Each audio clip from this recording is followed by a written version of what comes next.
un ami par texto qui vient de reprendre de fumer ce matin. Je lui dis. C'est, le corps sera plus haut que la Neshama. C'est un truc qu'on ne peut pas comprendre aujourd'hui parce que Dafka dans ce monde, c'est ce qui nous bloque. Ce qui nous bloque, c'est ce qui nous minimise, c'est ce qui a priori nous empêche de.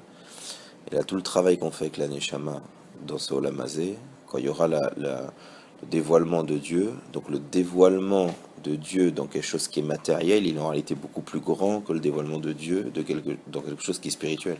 Parce que spirituel par nature, c'est sa nature. Donc dévoiler quelque chose, pas au début. Au début de Mashiach, on est dans un monde ici comme ça, quoi. C'est pas. Non, mais le matériel, c'est quelque chose de fini, donc le dévoilement, il est limité. Justement, le dévoilement de l'infini dans le fini, c'est quelque chose de plus grand que l'infini dans l'infini.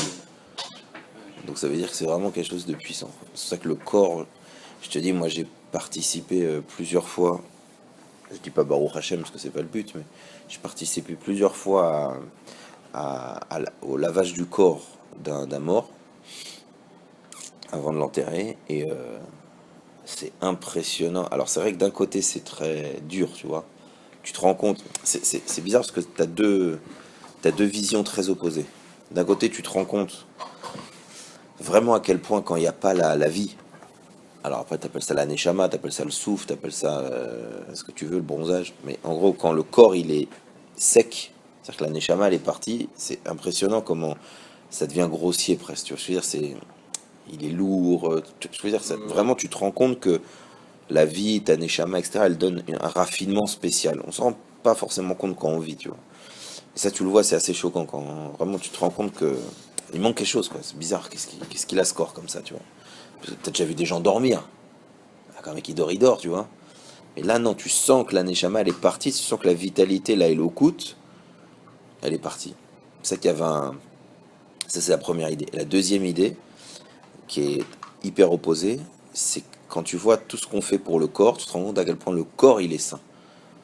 C'est-à-dire que d'un côté, tu le trouves vide sans la neshama. D'un autre côté, tout ce qu'on fait pour faire attention au corps, comment l'enterrer, comment on le lave, comment l'enveloppe, comment tout ce que tu veux, tu te dis, mais attends, mais c'est quoi, c'est une pierre précieuse? Tu te rends compte qu'il y a quelque chose de spécial, quoi. On n'est pas en train, Stam, tu vois, tu mets dans une boîte et c'est bon. Tu sens qu'il y a un vrai travail de respecter le corps, de lui faire un mikvé.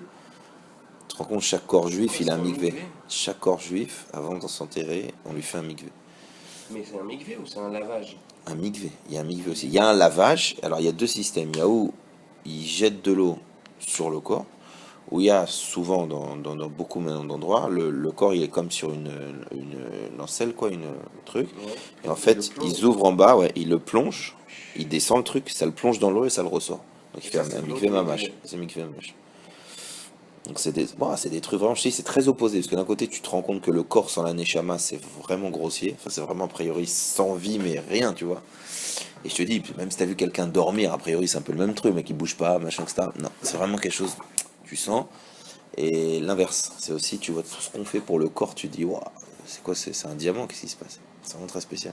Et tu vois, c'est par rapport à cette idée là que le corps sans la neshama c'est des trucs. Alors maintenant, bon, il y a des débiles, hein, dans tous les systèmes, il y a toujours le mec qui trouve l'exception, c'est genre tu dis, tombe pas amoureux d'un chameau, t'as un mec qui va vivre toute sa vie avec un cheval, exprès pour t'énerver, tu vois. Donc je parle pas des extrêmes, mais il y avait un raf comme ça, il disait par rapport au Yetzara des femmes, etc., etc., et à ses élèves, il disait, mais ce que vous aimez là-bas, c'est pas le corps, c'est la neshama. Alors le mec, il va dire, oh le pauvre, il est paumé, pauvre rave, il comprend pas, on va lui expliquer ce qu'on regarde. Et en fait, il dit, non, non, toi, tu comprends pas. Ce même corps, je te le mets à raide mort, Hazvé Shalom, devant toi, en train de vomir, en train de faire un arrêt cardiaque, je te promets que tu vas pas regarder ses cuisses, quoi. Tu n'auras pas le temps, là.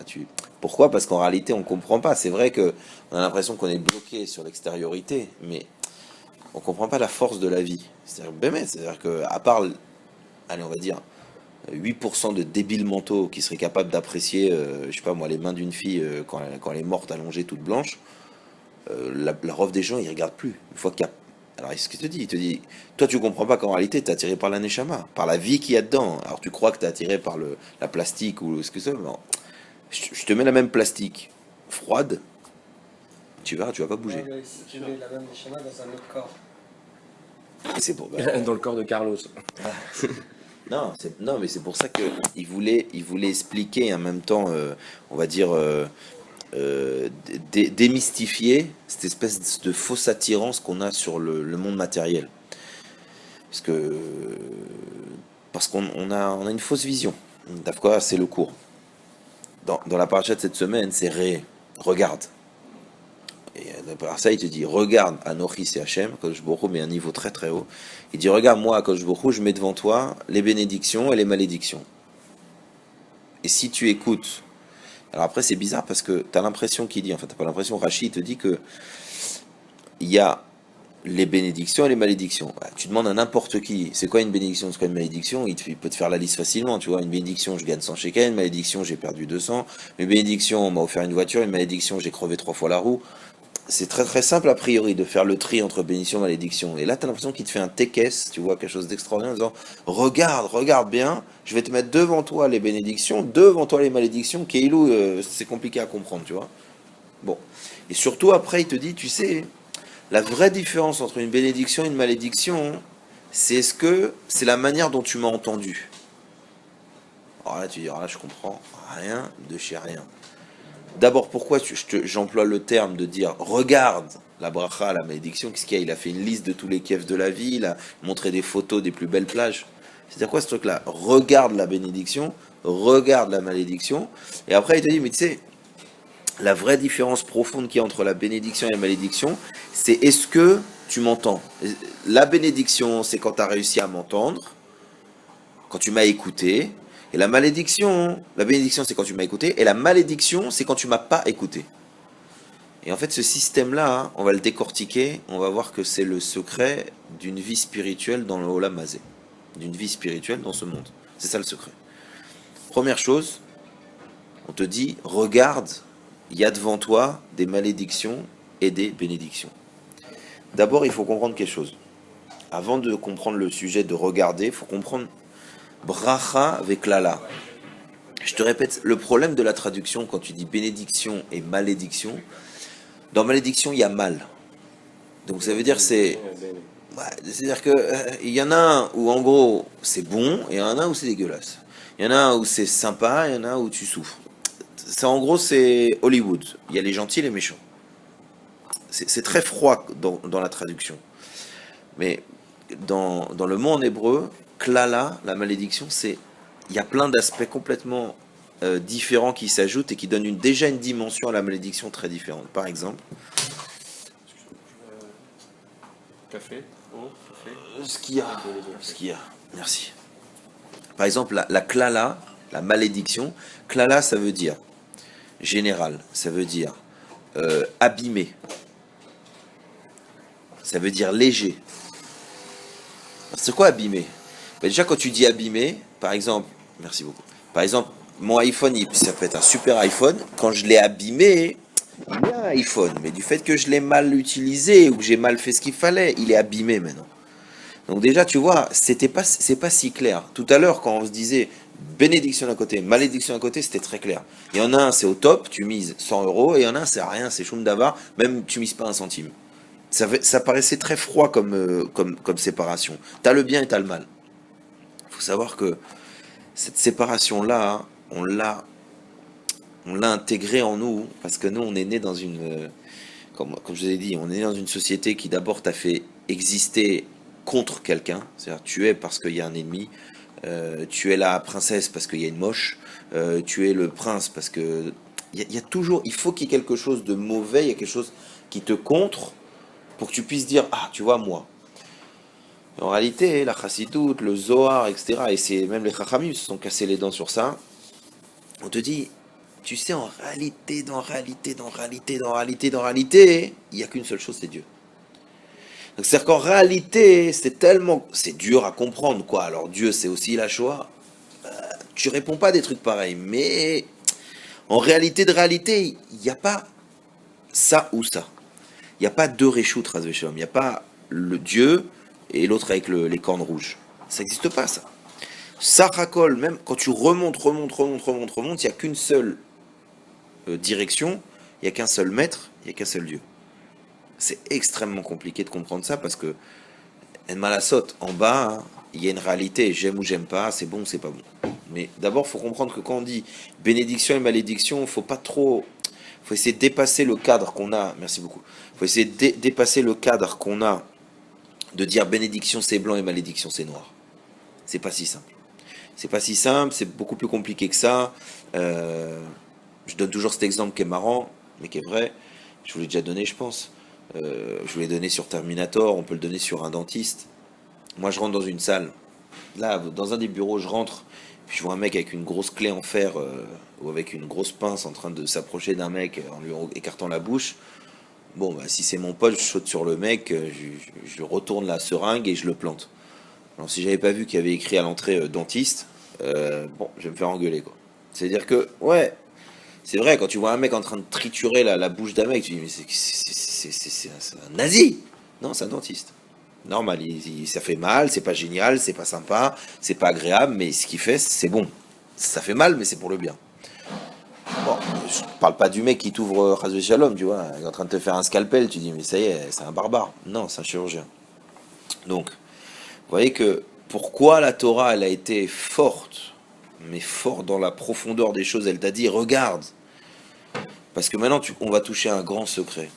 Regarde, bénédiction, malédiction, regarde, ça veut dire c'est ta vision, c'est ta capacité à voir, c'est ta vision des choses qui va décider déjà est-ce que c'est bénédiction ou est-ce que c'est malédiction. Alors là, tu te dis, mais on revient à ce qu'on a dit, mais Jérémie, c'est impossible ce que tu racontes.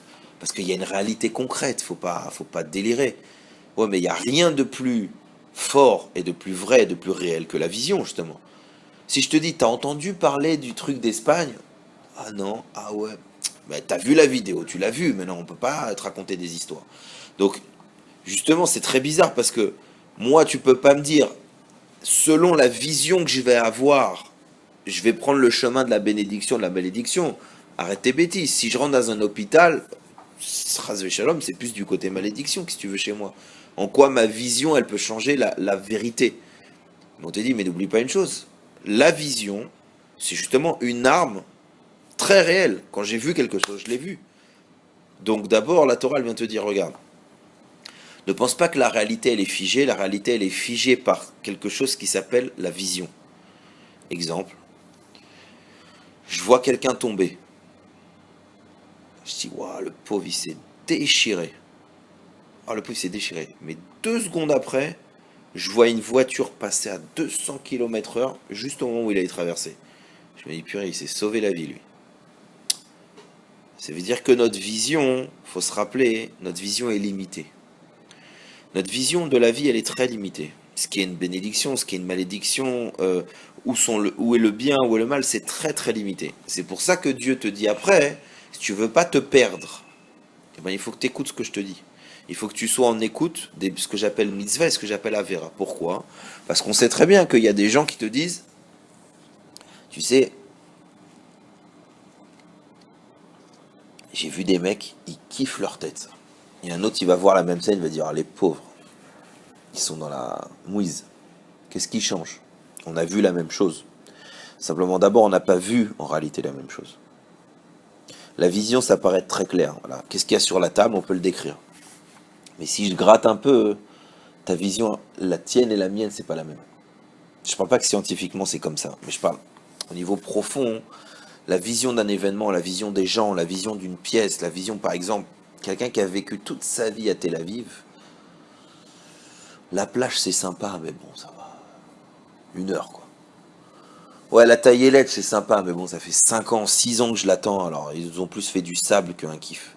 Toi, t'arrives, t'es touriste, t'as une nouvelle truc avec un vélo, avec une flèche, t'es comme un ouf. Ta vision, elle n'est pas la même, c'est pas la même chose.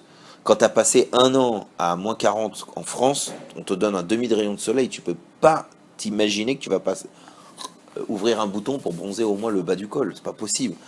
Mais quand tu es ici, toute ta vie t'as passé, t'as même pas eu d'hiver et on a eu 2 jours de pluie qui a rempli le Kinneret, bon, t'es pas en folie de cette histoire. Donc la vision des choses, elle est pas tellement, elle est assez subjective en réalité. Et elle va être subjective de est-ce que tu vas rentrer à Kadosh Baruch Hu dans la chose ou est-ce que tu vas pas rentrer. C'est ça qui te dit. La vision, d'abord, c'est pas très simple et fais attention de ce que tu vois. Après, la définition de ce que tu vois et la manière dont tu vas l'appeler, ça va aussi dépendre de comment t'entends la vie, comment tu définis la vie. Exemple, je te répète, tu... Je vais te raconter une histoire. Rabbi Yitzhak de Berditchov. Rabbi Yitzhak de Berditchov, c'est un chassid. Ça aurait pu être un rébé, bon. C'est un grand. Un gaon, en Torah, etc. Mais sa spécificité, c'est pas la Torah. Même si je te dis, il est grand et tu sais, on peut raconter des histoires. Il connaissait un génie dans tout ce que tu veux.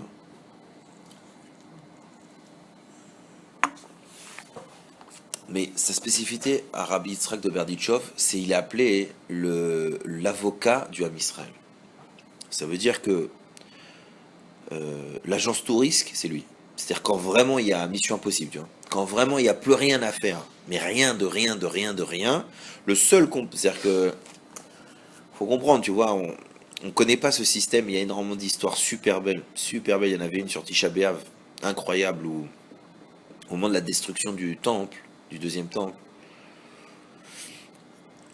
il y a Kadosh Baruch Hu qui a dit appelle Moshe, Avram, Yitzhak et Yaakov et va leur dire que j'ai détruit mon temple et que je vais détruire l'homme Israël. Et t'as tout un truc où Moshe il se pointe, Avram il se pointe, Yitzhak et Yaakov, tout le monde se pointe et parle à Kadosh Baruch Hu en lui disant mais pourquoi t'as fait ça, comment tu peux faire ça. Moshe il essaye d'amener des arguments, Avram il essaye d'amener des arguments, Yitzhak et Yaakov, sauf, c'est Rachel. C'est Rachel qui ouvre.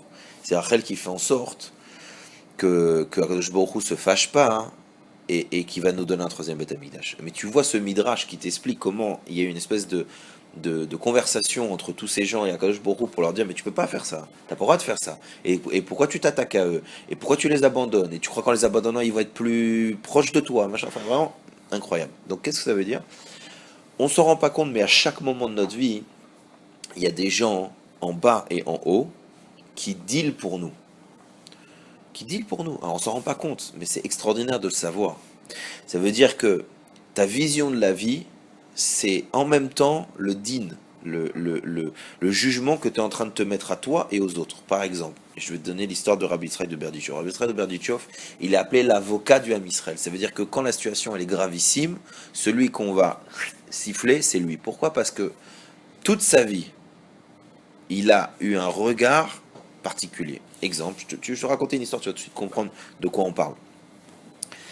Je répète, il faut comprendre qu'on parle de Rabbi Yitzhak de Berditchov, ça veut dire quelqu'un de tzaddik, quelqu'un de kadosh, quelqu'un qui est cool Torah. D'accord? Parce que l'histoire, quand je vais vous la raconter, après vous allez me dire, ouais, c'est un trick, moi aussi je l'aurais fait, c'est une vente. Là, on parle de quelqu'un qui peut pas mentir. On parle de quelqu'un qui peut. C'est pas un trick genre tu es content et hop, je te passe un truc sous la table, tu vois. Je parle pas de ça. Écoutez l'histoire. Rabbi Yitzhak de Berditchov, il se balade. C'est Kippour. Enfin, se balade. C'est Kippour et il va vers la Beth Knesset. Et il voit un juif assis en plein milieu, genre juste en face de la synagogue sur une petite place, avec une espèce de bouffe, mais alors de la bouffe, tu vois. Truc. Pas un mini sandwich, pas un petit sneakers, tu sais, quand tu te sens pas bien, tu vois, un truc vénère, tu vois. Mais Rabbi Yitzhak de Berditchov, la première chose quand il le voit, il dit peut-être qu'il est faible, peut-être qu'il se sent pas bien, etc. Il va le voir, il dit tu te sens pas bien, tu es faible. Et lui, non, pas du tout, je me sens très bien, je suis jamais malade. Ok. Ben, peut-être tu sais pas que c'est qui pour. Si, je sais que c'est qui pour. Ah, d'accord. Ah, peut-être que tu sais pas qu'à Kippour, on mange pas. Et lui, il reprend une aile de poulet, il dit, ah si, je sais, faut pas manger à Kippour. Ok. Bessar de Berditchov, qu'est-ce qu'il fait à ce moment-là? Il se retourne vers Dieu et dit, regarde ce juif, il peut pas mentir. Il a dit la vérité. Regarde comme c'est beau, il ment pas. Alors je te répète, si c'est une histoire entre nous, tu dis, c'est une déballe, il la joue fine, je sais pas, il a besoin d'argent, il est truc. Mais là on parle d'un tzaddik, gamour, un mood de Torah, quelqu'un qui sait exactement ce que c'est une avéra, une punition, qui C'est-à-dire qu'à la rigueur, s'il y en a un qui pouvait pleurer de cette situation, c'est bien lui, tu vois. Nous, bon, il mange à Kippour, ben, il en fera un deuxième, on verra plus tard. Il a en même temps la conscience réelle de ce qui se passe, de l'enjeu réel, mais quand il dit il ment pas, c'est une vraie bracha qu'il lui fait. C'est pas un mytho, c'est pas il est en train de dire ah t'as vu il est honnête mais il se fout de ta gueule. C'est pas ça qu'il dit, tu comprends? Nous on aurait dit ça. Ouais, il est honnête, c'est un pourri, c'est honnête. Le mec il est fier en plus. On aurait tout de suite vu ça. Lui il a pas vu ça. Non seulement il a pas vu ça, mais l'expression de ce qu'il a vu, c'était de dire voilà un juif qui fait attention à sa bouche. Tu te dis, mais attends, mais à côté de ça, il mange le mec, et il se la kiffe en plus. Et en plus, il dit, oh ouais, il a pas pris un petit sneakers, il est en train de bouffer un plat. À 20 mètres de la synagogue, Bémet. On te dit, Bémet, Bémet, ça dépend de ta vision. Ça dépend de ce que tu veux mettre, ça dépend où tu vas mettre ton regard. Rabbi Yitzhak de Berdichov, il est appelé l'avocat du Ham Israël, parce que dans une telle situation où n'importe qui aurait dit, non, Adkan, même moi je le brûle celui-là, lui il a dit, non, regarde, moi il ment pas, il me répond. Alors c'est pas un trick, c'est pour ça qu'il est appelé l'avocat, parce que Bémet, il est capable d'amener même une Nekuda, un tout petit point de blanc dans un mur noir, il te dit, mais je suis désolé, c'est un point, il est blanc. Ok, tout est noir, mais là je te montrais, c'est un point, oui. Il est blanc, oui. Qu'est-ce que tu veux chez moi? Il sait regarder, il a une vision réelle et captive de ce qui est bon, il est capable de te l'amener. Et à cause de ça, nous dans un système chez nous, comment on juge les gens? Au prorata de ce qu'ils nous apportent, au prorata de ce qu'on aime, tu comprends? On fait une team échouie, 60% c'est un mec bien, 70% c'est un mec très sympa, 80% c'est mon super pote. Mais c'est tout, on gratte pas, on n'est pas là au millimètre. Mais là-haut, c'est pas du grosso modo. C'est pas alors, combien? 40% de mise vote, 60%, allez hop, Guinom. Attendez, non, on s'en fout, Guinom. Grosso modo, il pue, allez hop, dégagez. À la douche. Mais non, c'est au millimètre. C'est un détail. Il y avait des histoires vous savez que je vous avais expliqué que notre corps, il rend des comptes. Là-haut, notre corps, il est interrogé. On te dit, tes yeux, ils sont interrogés, tes oreilles sont interrogées, ton nez, il est interrogé, tes murs sont interrogés, les pierres où tu as marché. En fait, c'est quoi interroger? C'est-à-dire qu'il respire et il déballe tout ce que tu as fait, tu vois, genre. Mais y a pas, tu peux pas faire de pause, effacer, tu vois, tu peux rien faire. C'est horrible. Maintenant, qu'est-ce qui se passe? Ça parle. Ça parle, tout parle sur toi, d'accord? Tu te rends compte que tout parle. Toi, tu croyais que... Je sais pas si t'imagines, maintenant on peut mieux comprendre, parce que c'est comme si t'as l'impression d'être seul, et en fait c'est Secret Zboob, là, ou je sais pas, Leicester, et c'est qu'en fait tout est filmé. Là c'est vrai, mais c'est pas une... Chas Shalom, un truc Kitsoni comme ça extérieur, c'est vraiment Pnimi aussi. Tout est enregistré dans ta manière de... Alors, toi t'arrives là-haut, et la main... Elle va en même temps témoigner de dire oui, c'est vrai, oh, c'est vrai, c'est 50 shekels, et c'est vrai, ils étaient dans le portefeuille de ma mère, c'est vrai, mais malgré tout, j'avais faim, machin. Donc la main, elle va dire oui, je les ai piqués, je les ai pris, ouais. Et tu lui dis, mais tais-toi, tais-toi. Et d'ailleurs, je les ai pris. Mais la même main, elle va dire, bah attends, mais il y avait une histoire comme ça. Il y a un mec, il était à la panime, mais à la panime au niveau des mises-voix, t'avais vraiment. Bon. Et en plus, c'était un gros bagarreur, le mec, tu vois, un gros mec violent, c'est-à-dire qu'il avait distribué des claques à tout va. Donc la main, je t'explique pas le dossier qu'elle avait raconté, quoi. Et ben, à un moment, la main, elle a dit, hop, hop, hop, hop, hop, hop. Attendez une seconde. Moi, j'allais voir mon grand-père à la maison de retraite. Et là-bas, comme la fenêtre, elle était un peu haute, c'était toujours moi qui ont demandé, parce que j'étais grande taille, c'était toujours moi qui ont demandé d'ouvrir, de fermer, d'ouvrir, de fermer. Elle a dit, ah, t'as fermé la fenêtre pour les vieux? On te compte, mitzvah, à chaque fois que tu as fait ça, on te compte. Donc tu vois, c'est pas un truc au prorata, c'est un truc très précis. Donc maintenant, qu'est-ce que tu comprends? Quand Akadosh Baruch Hu, il te dit, je regarde, je te mets devant toi les brachot et les bénédictions et les malédictions. De savoir que la manière dont tu vas voir la chose, déjà tu l'appelles bénédiction, malédiction. C'est toi qui as cette puissance-là. Puissance de dire, c'est une bracha d'être juif. Puissance de dire c'est une bracha de ton Israël. Puissance de dire c'est une bracha de connaître Akadosh Baruch Hu, de savoir qu'il existe. C'est toi qui as la puissance de quoi? De te déplacer d'une montagne à l'autre. Ça veut dire, qu'est-ce qui est important? Si je te dis, je vais t'arracher une dent, mais c'est pour pas que tu aies toute la bouche infectée. Tu es capable d'aller. Pourquoi? Parce que tu vois ça comme une bénédiction d'aller chez le dentiste. Parce que tu te dis, mais si je suis pas... Mais t'appelles, si je fais pas attention tout de suite à cette dent-là, dans une semaine, c'est pas la dent qui va me faire mal, c'est l'œil qui va se fermer par la douleur du visage. Donc quand tu es capable de voir la bénédiction, quand tu es capable de fixer ta vie sur ce qui est bon, même si après, il y a des choses qui se tournent de cette manière ou qui se tournent de cette autre manière, ta vision, elle est pure. Donc, Après, il y a l'autre côté, alors. pour donner juste le libre arbitre d'après. Le libre arbitre d'après, c'est de donner une vraie définition. Ça veut dire, il faut savoir, au fond, il n'y a que Dieu. Il n'y a que Dieu. C'est-à-dire, il n'y a pas de réchoute, il n'y a pas bien et mal. Maintenant, il y a une faute d'Adam Arishon. La faute d'Adam Arishon, elle a mélangé le bien et le mal. Ce qui veut dire qu'aujourd'hui, on a un vrai libre arbitre.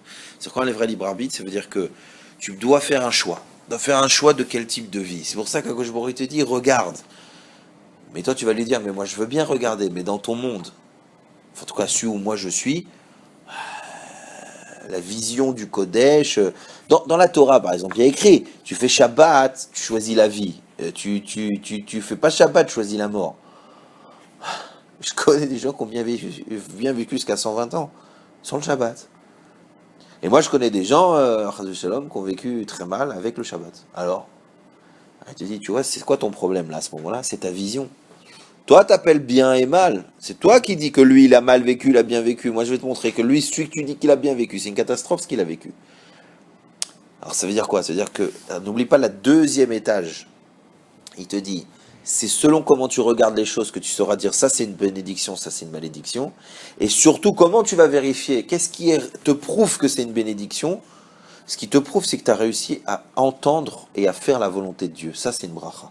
Par exemple, Chas v'Shalom, je crois cet exemple qui est très extrême, mais si quelqu'un, Micheline Dax, elle perd quelqu'un, eh ben, si elle sait regarder que dans la perte de quelqu'un, il y a aussi des mitzvot à faire, tu dois déchirer ta chemise, tu dois faire des kadishim, tu dois t'asseoir par terre. Si elle sait voir que dans cette chose-là, il y a des mitzvot à faire, elle va comprendre qu'à partir du moment où tu fais des mitzvot, c'est forcément que tu es attaché à Dieu. Si tu es attaché à Dieu, c'est forcément que c'est une bracha. Pure, je parle. Pas truc décalé. Et c'est forcément que tu es dans le bon derrière. Si tu penses la vie, hélas, blanc-noir, beau, propre, c'est comme... J'en ai un meilleur exemple. Enfin, le meilleur. Un qui m'a toujours fait rire. Le mikvé. Toujours, quand tu parles de quelqu'un, tu lui dis viens au mikvé, une fois sur deux, une fois sur. Non, 6 fois sur 7. La première chose, il dit et quoi? Ah, c'est sale, j'aime pas, je me suis déjà douché, je vais pas me doucher, j'ai pas ma serviette, j'ai pas ma grand-mère, bah, ce que tu veux. Tout de suite, pourquoi? Parce qu'il y a dans ton regard, dans ton identification, dans ton cerveau, il y a écrit Mikvé, crade, poil, barbu, même pas en rêve. T'as une petite association, tu vois, comme ça en disant, mais attends, alors il y avait un copain à moi pour chauffer les mecs, il disait, mais attends, mais le mikvé c'est super puissant, c'est un truc de malade, tu rentres dans le mikvé, tu fais tchouva direct. Il y en a même, ils rentrent sans la barbe, ils sortent avec une barbe. Ah, alors là, le mec, t'es sûr, il te suit même pas à la douche, tu vois. Ah ouais, il te suit même pas à la douche. Bon, c'est une sale blague, mais elle est marrante. Alors c'est quoi le truc? C'est quoi l'idée? L'idée c'est que, là encore, pourquoi tu dis ça? Tu dis, ah, c'est sale, c'est crade, c'est pas joli, machin. Tu sais, moi je me suis toujours fait un truc comme ça. Des fois, Baruch Hashem, maintenant la majorité des mikvés sont propres et franchement, c'est pas plus crade que les piscines municipales et pas plus crade que la mer qui te ramène les sacs en plastique et la glace et la lachmania du gosse d'à côté. Simplement, c'est bien couvert, tu fais pas gaffe, d'accord? Toutes les plages sont pas césarées avec le plage de feuille, tu vois tes pieds, d'accord? Donc, mais bon, là encore, c'est ta vision. À Tel Aviv, ça pue les égouts d'Yafo des fois, mais t'es en vacances, t'es dans l'eau, t'as envie de kiffer, alors tu passes, tu vois. Tu te dis pas, attends, c'est quoi, je vais prendre un échantillon et je veux voir si là, il n'y a pas quelqu'un qui vient de pisser, il n'y a pas quelqu'un. Sinon, tu rentres pas dans l'eau. Même chose, je vous dis, même chose dans la mairie, tu crois quoi, qu'il n'y a pas des champignons tu sais, dans les trucs de bac, là, comme on allait. La Easter. Mais là, t'as pas un intérêt à regarder. Ça t'intéresse pas parce que tu vas aller t'acquiffer, tu vas aller machin. Donc t'as pas tout d'un coup ton regard, il est beaucoup plus cool. Et puis sur le mikvé, tu deviens esténiste, tu vois. Ah non, il y a un poil, ah non, c'est froid, ah, j'ai pas mes tongs, ah, j'ai pas ma serviette, tu vois. Comme si tu t'avais jamais séché au vent, tu sais, centaines de fois. Parce qu'un mec t'a dit, ah, on saute à la piscine et tout. Avec le jour de la Shabbat Khatan du frère d'Auriel, quand on était à Natania. À la fin, tout le Shabbat, je les ai chauffés et tout sur le mikvé. Mikvé, genre, vous êtes pas des hommes si... Moi, si Auriel, il y va, ou je sais plus qui j'avais dit, s'il plonge, on plonge. On s'est retrouvés tous habillés comme des classes dans la piscine et tout. C'était une guerre. Faire le mikvé, tu vois, les mecs, je fais le mikvé, ils se jetaient dedans, enfin, n'importe quoi. C'était magnifique. Mais, donc, c'est-à-dire, c'est quoi la vision? Ouais, c'est la vision. Par exemple, combien de fois je dis à des mecs, je répète, je le répète sur les hommes, je leur dis, c'est vrai, vous passez du temps à la plage. Purée, mais profite de 2 minutes de ce temps-là pour rentrer tout ton corps dans l'eau et dire, cette fois-ci, quand je me plonge, c'est pour faire mikvé. C'est juste la kavana qui change. T'as plongé, t'as même fait le dos crawlé, tu t'as acheté la grosse bouée où tu peux mettre le coca. T'as tout fait, ça fait 4 heures que t'es dans l'eau. T'as pas une seule fois pensé qu'il y a une bénédiction à prendre. T'as pas une seule fois vu le fait que c'est vrai que c'est pas, c'est vrai qu'il mange Kippour, mais tu peux faire le mikvé. Si tu vois pas cette opportunité-là, c'est ton problème, mais elle existe. Toi, tu es un homme, tu n'as pas besoin de te mettre à poil et ce que tu veux. Tu es en maillot, l'eau, elle rentre largement, d'accord? Donc tu te plonges, mais au-dessus, tu dis ça, c'est Mikvé Hachem. Là, c'est pour Akadosh Baruch Hu que je le fais, c'est pour me purifier.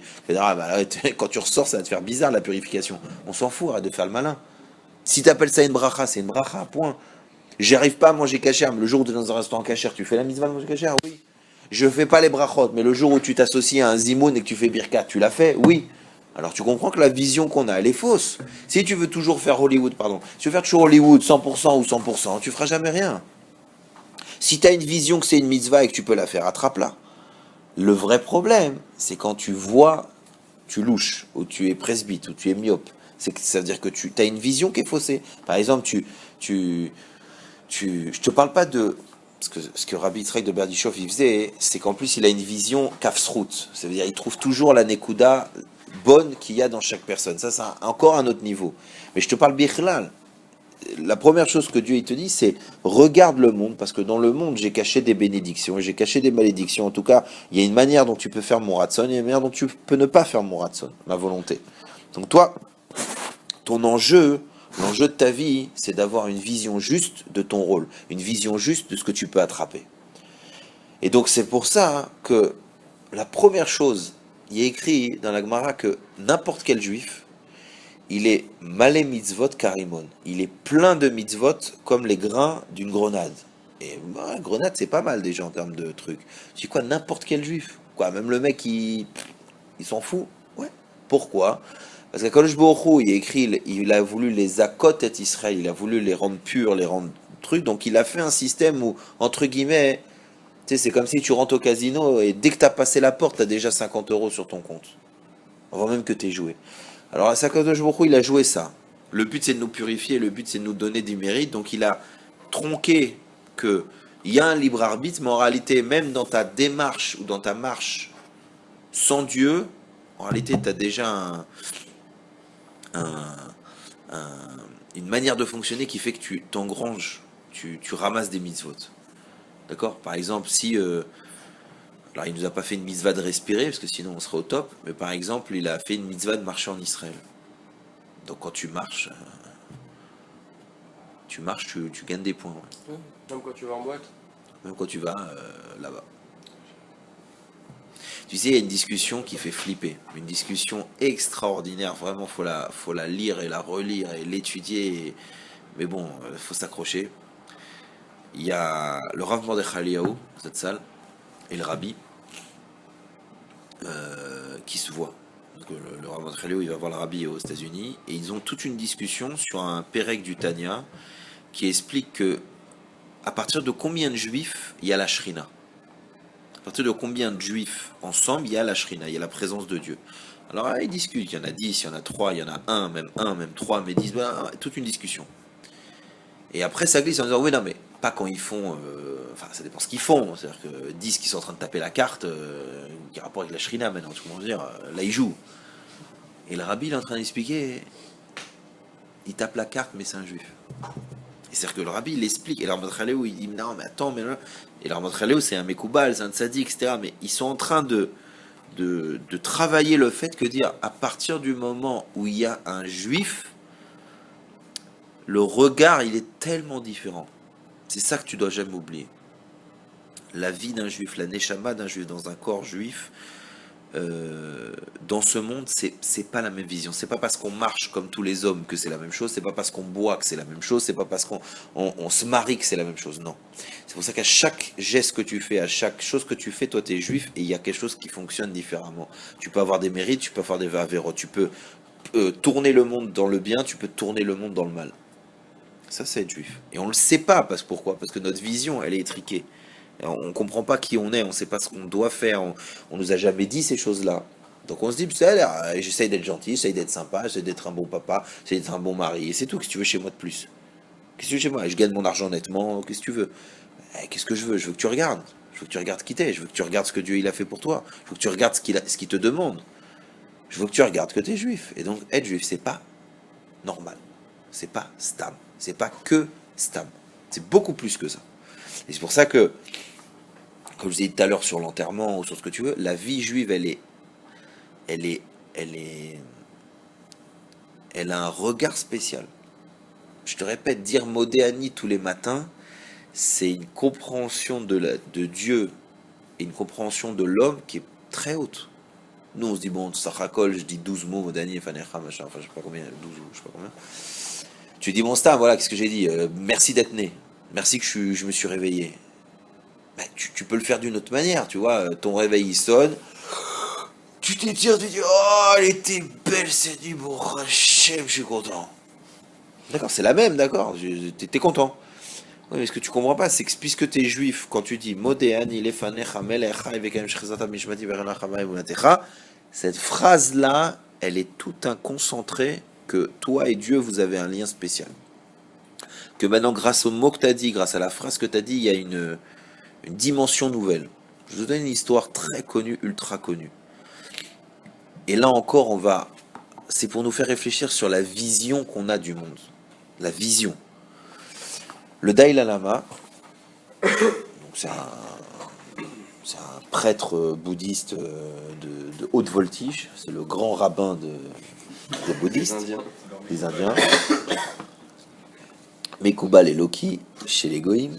Non, c'est un grand personnage. Eh ben, il raconte, il a fait raconter, il a publié, etc. Donc c'est pas quelque chose dont il se cache. Que il a évidemment très souvent dans son trou là-bas, dans son pays là-bas, il a très souvent des gens qui le visitent pour s'attacher au monde, pour se détacher du monde, pour s'attacher à l'aneshama, pour se détacher de l'aneshama, chacun avec son trip. Mais il y a des gens qui vont là-bas parce que là-bas, on peut voler, d'abord, c'est beaucoup plus... Oui, c'est la lévitation, tout ça, etc. L'avantage, c'est qu'au niveau des fringues, bon, c'est beaucoup plus simple. Tu vois, un petit pyjama orange, rouge, bleu. Enfin, il y a une petite collection de 4-5 couleurs, donc t'es détente. Déjà, tu as moins de problèmes d'argent, et ainsi de suite.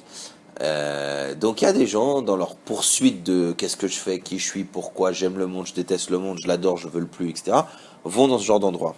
Évidemment, dans ces gens qui courent à trouver quelque chose qu'ils ont en eux, il y a évidemment des juifs. En particulier des Israéliens, en particulier souvent des chayalim israéliens. Tu vois, une fois que le mec il a passé 3-4 ans à se faire déchirer, il veut qu'une seule chose, c'est plus voir personne. Donc Thaïlande, direct, Inde, machin, hop, on dégage vers ces pays-là où la dimension des choses elle est différente, a priori. Voilà, il n'y a pas de kaki, ouais, ça c'est clair. Il y a du orange, du rouge, enfin jaune. Donc, le Dalai Lama, il raconte qu'il y a donc des gens, et lui, tu sais, moi, faut savoir que c'est des gens qui méditent beaucoup. Méditent beaucoup. Ils font un gros travail sur leur vision du monde, justement. Mais ils font un très très gros travail sur la vision des choses, sur la vision, etc. C'est-à-dire que. Et qu'est-ce qui se passe? Le Dalai Lama, il est dans son coin comme ça, parce que c'est le grand prêtre, donc il est un peu de côté. Le Kohen Agadol, c'est à chaque fois que je fais un truc comme ça, l'autre il tombe dans les pommes. Ça, ouais, Kohen Agadol, Dalai Lama, tu vas te faire buter par Aaron. Donc, ouais, il est là dans son temple. Ouais, non, mais c'est l'influence, rien que les mots, tu t'envoles. Et avec la chaise sans toucher le bouton, c'est un truc de fou. Alors, il est là-bas et tout, et il y a un juif, et alors donc il distribue à manger, etc. Et il y a un juif qui était là-bas plus pour s'entraîner physiquement, etc., parce qu'il y a aussi des temples d'arts martiaux autour et tout. Et lui, en étant là-bas, en fait, la spiritualité, l'ambiance et tout, ça l'a pas forcément éloigné du judaïsme, il s'est même rappelé plutôt le divin. Et à un moment, on lui donne une pomme, et lui-même, il sait pas trop pourquoi, mais il prend et puis il fait la bracha. Il fait la bracha sur la pomme, il connaissait la bracha qu'on fait sur la pomme, il l'a fait et il mange. Ne voit-il pas être étonné que quoi? Que tout d'un coup, il voit débarquer Dalai Lama, donc le big boss de l'endroit, avec deux, trois ou quatre sbires vers lui, et le Dalai Lama, il lui dit, t'es juif. Alors l'autre, il se dit, oh purée, me faire découper. Mourir là-bas, c'est bête. Surtout que d'ici que quelqu'un le sache, bon. Et alors, il dit, et il lui dit, qu'est-ce que t'as fait là à l'instant? Il se dit, oups, ben, j'ai mangé une pomme. Il dit, oui, mais qu'est-ce que t'as fait? Il dit, ah là là là là là là là. Et alors Dalai Lama, il calme le jeu, il lui dit, regarde, je sais que t'es juif. Et tu sais, je vais t'expliquer pourquoi je sais que t'es juif. Il dit, là, t'as fait une bénédiction? Il dit, bah, oui. Un petit oui, tu vois, on sait jamais, tu vois, il voit les arbres, les trucs. Et il lui dit, je sais que t'es juif et je sais que t'as fait une bénédiction. Il dit, je vais t'expliquer pourquoi. Il dit, moi, hein, j'ai tout un travail, je fais tout un travail de réflexion, de méditation, de travail, de briser le corps, ce que tu veux, pour pas que mon regard sur le monde fragilise ma spiritualité. Exemple, avant de manger une pomme, moi je fais 1 heure de méditation. Pour pas que cette pomme-là, hein, elle me rende un arbre, une pomme, elle me fasse tomber. Pourquoi? Parce qu'il y a un règne. Le règne des animaux, le règne minéral, végétal, animaux, hommes, surhomme spirituel. Il dit, et moi, pour pas que ce que je prends d'en bas me fasse tomber, me fasse chuter, alors j'ai tout un travail, je mets 1 heure et demie de méditation avant de bouffer une pomme. Il dit, ok. Alors c'est le juif qui comprend rien, il dit, purée, ils sont vraiment fous les mecs, 1 heure et demie pour bouffer une pomme, laisse tomber, quoi. Imagine-nous pour un couscous qu'on doit faire, quoi. Et alors, et le Dalai Lama, il dit, tu sais quoi, toi, en 1 seconde, avec les mots, t'as enlevé tout ce qui avait pas de bien. Avec les mots que t'as prononcés, t'as enlevé tout ce qui avait de pas bien dans la pomme. Alors, ce qui est fou dans cette histoire, c'est que le Dalai Lama. Non, le Dalai Lama, il a dit, c'est- il y a, c'est le Dieu, c'est lui, c'est votre Dieu. Mais moi j'ai ma façon de le travailler, c'est comme ça. Je suis goy. Il sait il y en a beaucoup qui le considèrent comme ce qu'on appelle les tzadikim des justes des nations. Et d'ailleurs, le Dalai Lama, il dégage les Juifs et les Israéliens en disant, vous avez rien à faire chez moi. Qu'est-ce que vous venez chercher chez moi? Vous rentrez chez vous, quoi. Directement, c'est son discours, c'est rentrer chez vous. Qu'est-ce que tu veux que je t'apprenne? Et il lui a dit, ce que moi je travaille en 1 heure, toi tu l'as fait avec ta bracha. Le problème, c'est que moi, je peux pas le faire. Parce qu'en tant que goy, j'ai pas ce square là. D'accord? Donc, tu te dis, attends, mais de quelle vision il parle? De quoi qu'il parle d'enlever, quoi? Il parle de la peau, il parle de la tige. C'est quoi que t'as enlevé? T'as enlevé quoi? La pomme, elle est là, qu'est-ce que t'as fait? Donc, tu vois, on te dit, Re Anochi Hashem, fais attention, moi, je suis Akadosh Baruch Hu, je suis la puissance du monde. Je te dis, regarde bien, ça veut dire, ne te fais pas berner par ta vision. Si tu as une vision juive du monde, tu vas voir que le monde, c'est une pièce de monnaie devant toi. Donc on dit fais très attention dans la manière dont tu regardes le monde parce que ça change. Et c'est pour ça qu'aujourd'hui, grâce à la science, grâce etc., on est censé comprendre, on est censé observer qu'il y a des choses bizarres. Quand aujourd'hui, grâce à des ordinateurs et des machines et des scientifiques et des gens qui ont travaillé, on arrive à savoir qu'entre telle planète et telle planète, il y a telle distance, et que c'est écrit, nous, dans la Gemara, tu dis, ils avaient quoi comme... Ils ont mis des fourmis pour calculer, ils ont mis un bras, parce qu'en plus, tu sais, dans la Torah, c'est un pouce, un bras. Alors t'imagines le nombre de bras qu'il faut pour aller. Comment ils ont fait les mecs? Pour tomber à la virgule près. Donc tu te dis, mais attends, il y a quelque chose qui me bloque. Et ben, on te dit, oui, tu sais ce qui bloque toute ta vie, c'est la vision. Ce qui bloque toute ta vie, c'est la vision. Pourquoi on met les tefilines? Pourquoi c'est tellement important de mettre les tefilines? Pourquoi? Il y a même écrit que c'est tellement important de les mettre parce que Chas Shalom, si tu les mets pas, hein, ou si tu les as pas mis une fois dans ta vie, tu pourrais ne pas être. Enfin, on dit que quelqu'un qui a jamais mis les tefilines, Chas Shalom, il pourrait ne pas être ressuscité. Quand un Mashiach va venir, il pourrait ne pas être ressuscité parce que il n'y a pas eu les tefilines. Et c'est quoi les tefilines? Regarde où ils sont positionnés. Ils sont posés là. Et là, il y a écrit que c'est l'œil. C'est la vraie vision qui est là. C'est que nous, nos yeux, ils sont là, mais là, c'est les écrans. Et en réalité, l'endroit où ils se croisent, c'est ici. Donc là où on pose les tefilines de la tête, par exemple. Donc, quand tu mets les tefilines, tu essayes de, de poser une vision divine du monde. C'est pour ça qu'à l'époque, on gardait les tefilines, tout le temps, pour ne pas déconnecter de la vision que Dieu te dit du monde. Pas celle que tu vois, simplement, pas celle que tu supportes, pas celle que tu gardes, pas celle que tu arrives ou non à transpercer ou à vivre. Je parle pas de ça. Il y a une vision qui est beaucoup plus grande. Et celle-là, on la perd. Pourquoi? Parce que non seulement on met les tefilines en 20 secondes, mais en plus, on les enlève. Et en plus, on les met, mais c'est sympa, mais on n'y comprend rien. Alors maintenant que je te dis qu'il y a un maître chinois en acupuncture qui a dit que ici, c'est la puissance de machin machin, tu dis, oh, wow, c'est bien fait les tefilines. Non mais t'as compris que la vision de la puissance des tefilines, Dieu il te l'avait dit, je t'ai mis devant toi la bénédiction et la bénédiction. C'est quoi la bénédiction? C'est quand tu me fais confiance, quand tu m'écoutes, quand tu sais que la Torah c'est bon pour toi, quand tu sais que la Torah c'est une vraie source de bracha, quand tu sais qu'être juif c'est pas un passeport. C'est toute une construction, un équilibre. Et c'est ça, c'est à toi de décider si tu veux le voir concrètement dans ta vie. Ça c'est toi qui peux le décider. Je peux pas t'obliger à mettre des lunettes. Ou enlever les lunettes. Je peux pas t'obliger. Je t'ai mis devant toi les choses, à toi de les voir ou non. Et c'est pour ça que c'est assez marrant. Moi, je me rappelle d'un truc qui m'avait choqué. C'est que j'ai quitté la France il y a longtemps.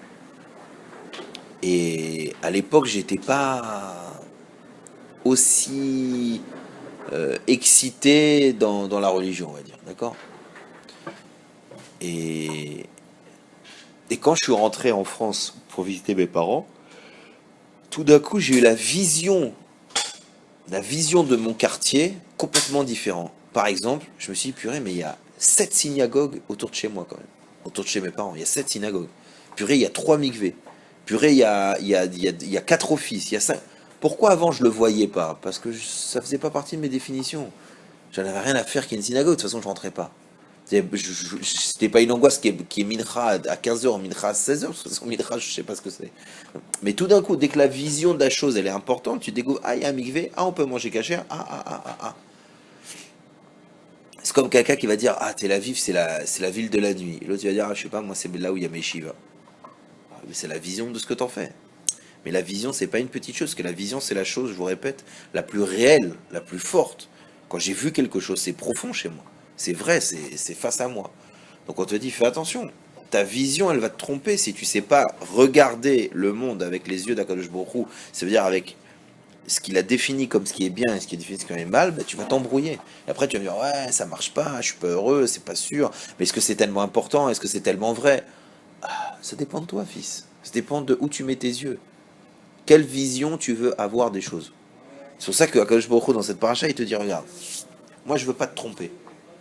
Regarde bien ce que c'est une bénédiction et regarde bien ce que c'est une malédiction. Et sache que ce qui est le plus grave, c'est que ta vision, elle va fixer, ta vision de la vie et ta vision de ce que tu veux regarder va déjà fixer le décor. Mais une fois que tu es dans ce décor, ce qui va faire vraiment la différence, c'est est-ce que tu veux faire ma volonté ou est-ce que tu veux ne pas faire ma volonté. Exemple, je suis à Tel Aviv, je suis sur la Taïelette, il y a une fille qui est particulièrement pas de Sanoa. Alors tu pourrais dire, mais qu'est-ce que je fous là? C'est une malédiction. Non, c'est pas une malédiction, tu peux la transformer en bracha. Pourquoi? Parce que tu l'as vu et tu détournes ton regard. Tu viens de faire une mitzvah. Tu dis, ah ouais, j'aurais dû Birla ne pas me foutre là-bas. Non, non. Peut-être que oui, mais là tu y es. Sache qu'il y a forcément une bracha à prendre. Il y a forcément un potentiel de lumière à attraper. Sinon, t'es pas là-bas. Ça veut dire que l'histoire que tu m'as dit, la boîte de nuit, toutes les boîtes de nuit que tu as faites, au moment où tu vas faire tchouva, qu'est-ce qu'elles vont faire chez toi?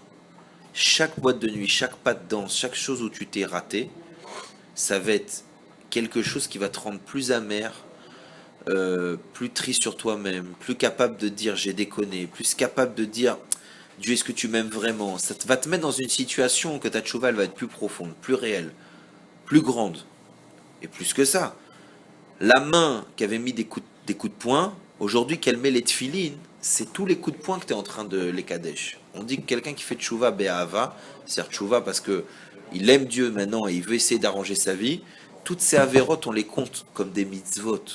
C'est pas, c'est pas simplement on dit t'inquiète, tu vas te prendre deux, trois fois le coin de la table dans le genou, ça c'est juste pour te réparer parce que tu as fait le malin et je vais te réparer. Non, c'est pas ça qu'on dit. On dit toutes les fois où tu t'es raté, c'est la force que tu vas mettre maintenant dans la mitzvah. Parce que c'est la même personne. Ce qui change, c'est le regard maintenant sur la vie de qu'est-ce qui est important ou pas important. Donc vous voyez que dans l'éducation, par exemple, combien de fois j'ai entendu cette bêtise de dire, écoute, moi je veux rien dire à mon enfant, quand il sera grand, il choisira. Mais quelle vision de la vie tu vas lui donner, fils? Tu te moques de qui quand tu dis que tu veux pas, Keilou, tu vas être honnête, quand il sera grand, il choisit? Tu te moques de qui? Tu lui fermes un œil et tu dis, ouais, quand tu seras grand, tu vas décider. Et pourquoi tu l'as pas ouvert l'autre œil? C'est pas vrai, c'est pas sympa. Si tu veux vraiment qu'il décide, donne-lui une vraie vision de la vie. Tu sais qu'il y a Dieu, tu sais qu'on est juif, machin, etc. Tu sais qu'il y a la Torah. Pourquoi tu lui caches ce truc-là? Alors tu lui dis non, non, fais comme papa pour l'instant. Et quand tu seras grand, si tu as envie de réfléchir et transformer ta tête et tout d'un coup dire que les pieds c'était les mains et les mains c'était les genoux, bah, tu verras la vision de la vie que tu peux avoir. Bah, c'est dégueulasse. Alors nous on le comprend pas, shalom shalom. Nous on le comprend pas. On a eu du mal à le comprendre parce qu'en réalité on a reçu un paquet et on l'a transmis. C'est pas qu'on était méchant dans cette chose-là. Mais on a toujours essayé de dire bon voilà on m'a appris que ça c'est bien, ben ça c'est bien. Et le problème c'est que la vision, c'est ça qui t'a faussé. C'est la vision de la vie que t'avais qui t'a faussé. C'est pour ça qu'Akadosh Baruch Hu, quand il te dit, et il a pas dit, regarde je te mets les mitzvot et les averot. Parce que sinon t'aurais dit mais je n'ai rien à faire.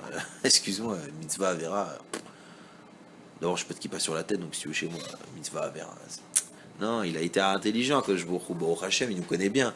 Il a dit, je mets devant toi la bénédiction et la malédiction. Parce que ça, ce langage, déjà, t'ouvres les yeux, tu vois. Quelqu'un, il dit, il y a une voie sans issue avec 2 heures d'embouteillage et il y a une voie rapide, je peux dire que t'ouvres les yeux pour pas te rater, pour pas rater le panneau. Donc c'est ce qu'il dit. Fils, t'es dans ce monde, regarde bien, ouvre bien tes yeux, parce que je vais mettre devant toi la bénédiction et la malédiction. Déjà, quand je te dis ça, tu dis, attends, mais je suis censé voir quoi? Tu comprends? Il te met dans une position où tu vas pas dire, oh, allez, c'est bon, tu sais quoi, Akadosh Baruch Hu, c'est là-haut, laisse-moi tranquille ici, je fais ce que je veux et on verra bien. Il te dit, non, je regarde bien le monde, regarde bien ce qui est de la bénédiction, regarde bien ce qui est de la bénédiction. Et je répète, une fois que tu as vu, c'est-à-dire quoi que tu as vu, c'est-à-dire que tu as fixé, ou tu as pris les choses, là encore, n'oubliez pas, c'est toi qui fixes. C'est toi qui fixes la réalité de ce que tu vois.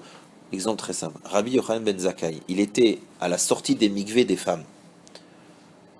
C'est-à-dire quand les femmes, elles se trompaient, une femme, elle a un cycle où elle est impure, où elle est nida. Non, là aussi, c'est super marrant par exemple. Quand tu dis impure, tu as l'impression que, je sais pas, elle a une queue de renard, quoi, ou une queue de singe, quoi. Mais impur, ça veut pas dire ça dans la Torah. Mais si tu as une vision très froide du truc, tu dis il y a 15 jours où elle nous gonfle et 15 jours où elle est sympa. Et ça, c'est ta vision de la vie qui a dit ça. Personne t'a dit que c'était comme ça. C'est ta vision, c'est toi qui as mis un focus sur un truc qui est faux. Donc, lui, il était à la sortie des mikvés le jour où la femme, elle se trompe. Et pourquoi? Parce que c'est extrêmement important, une fois que la femme, elle s'est trompée au mikvé, les kavanotes, les réflexions qu'elle va avoir jusqu'à avoir un acte avec son mari, elles sont extrêmement importantes. Elles ont une influence énorme sur l'acte sexuel, sur les enfants qui peuvent sortir de là et sur tout ça. Donc Rabbi Yochanan ben Zakkai, qui connaissait sa pureté, il est resté devant les mikvés des femmes au moment de la sortie pour que si elle tourne la tête, elle le regarde à lui et qu'elle s'imprègne chez elle, lui. Alors, quelqu'un qui écoute cette histoire et qui n'a pas les yeux de la Torah, et il va dire, alors attends, 2 secondes. Alors, attends. Je la refais. C'est un mec, il est soi-disant religieux. Il se pointe devant les mikvés des meufs. Il les regarde, parce que bon, lui, sympa comme truc, je fais les sorties des boîtes, mais c'est juste pour faire des mitzvot. Et en plus, c'est pour leur bien, Keilou. Et la Gemara, elle te pousse le bébé, elle te dit, alors regarde, pour Rabbi Yochanan ben Zakkai, une femme c'est comme une oie. Quand il voyait une femme sortir, pour lui c'est comme si toi tu vois une oie, un canard. Alors là tu dis, oh là il la pousse, Il la pousse. Le mec, il est comme si qu'il voit un canard. Alors toi, pourquoi ça te choque? Parce que toi, tu t'imagines la différence entre une femme et un canard. Tu dis, ah, non, arrête. Même une pas très jolie, c'est pas un beau canard. Faut pas exagérer, quoi. C'est une femme, c'est une femme. Tu vois. Bon, qu'est-ce qui se passe là-dedans? Ah oui, et pire que ça. Tu te dis, et l'inverse, tiens. Bon, lui, c'est un grand sadique. Lui, vraiment, Bémet, pour lui, un verre d'eau ou un iPhone, c'est la même chose. D'accord? Il est détaché, il est très fort, il sait voir là. Ok. Mais la femme, elle sort, elle voit un mec. Bah, je sais pas, Ben Zakkai, il s'est connu qu'il était beau. Attends, elle va regarder un mec sympa, après elle rentre chez elle, je sais pas, c'est tellement une super cavana qu'elle ait vu lui ou... Alors qu'est-ce qui se passe? C'est que la vision du monde et la vision de l'histoire, c'est comme l'histoire de Rabbi Yitzhak de Berditchev. Si t'as pas la Torah, si t'as pas ce que c'est une bénédiction, une malédiction, tu peux pas la comprendre cette histoire. Tu vas dire, écoute, c'est du char. Rabbi Yitzhak de Berditchev, c'est pas un avocat, c'est le chef de la déballe. S'il était dans le business, il serait milliardaire. Et Rabbi Yochanan Zakkai, c'est pas un grand sadique, c'est un grand malade. Tu m'excuses. Et je prends deux exemples choquants et je pousse la réaction parce qu'en réalité, Bémet, ça nous trompe la vision. Si on ne travaille pas la vision, si on n'essaie pas de comprendre comment regarder les choses, vraiment on peut arriver à des conclusions pareilles. Or, quand on sera devant Rabbi Yitzhak de Berditchev ou Rabbi Yochanan ben Zakkai, on verra que le problème il était chez nous, dans la vision de l'histoire ou dans la vision de notre vie, mais que chez eux c'était vraiment comme ça. Que Rabbi Yochanan ben Zakkai, il faisait vraiment ça pour la sainteté du Ham Israël, qu'il faisait vraiment ça pour que la femme elle ait des bonnes cavanotes. Elle faisait vraiment ça parce que lui, pour lui, ça le touchait pas. Oui. Mais nous, comme on a un œil c'est Michael Jackson et un autre œil c'est Beyoncé, c'est un peu chaud de se dire qu'il y a de la élocoute, qu'une femme c'est un canard. Ouais, un peu plus dur pour nous, quoi. Mais on te dit, le but, c'est pas que tu dises que et là encore, pourquoi on te dit c'est un canard? Parce que c'est pas que sa femme c'est un canard, c'est que les autres femmes c'est des canards. Tu comprends? C'est pas la même chose. Ta femme c'est jamais un canard parce que c'est la tienne. Quand tu regardes une autre femme, ouais, pour toi ça peut être une Maïn Eden, pas plus.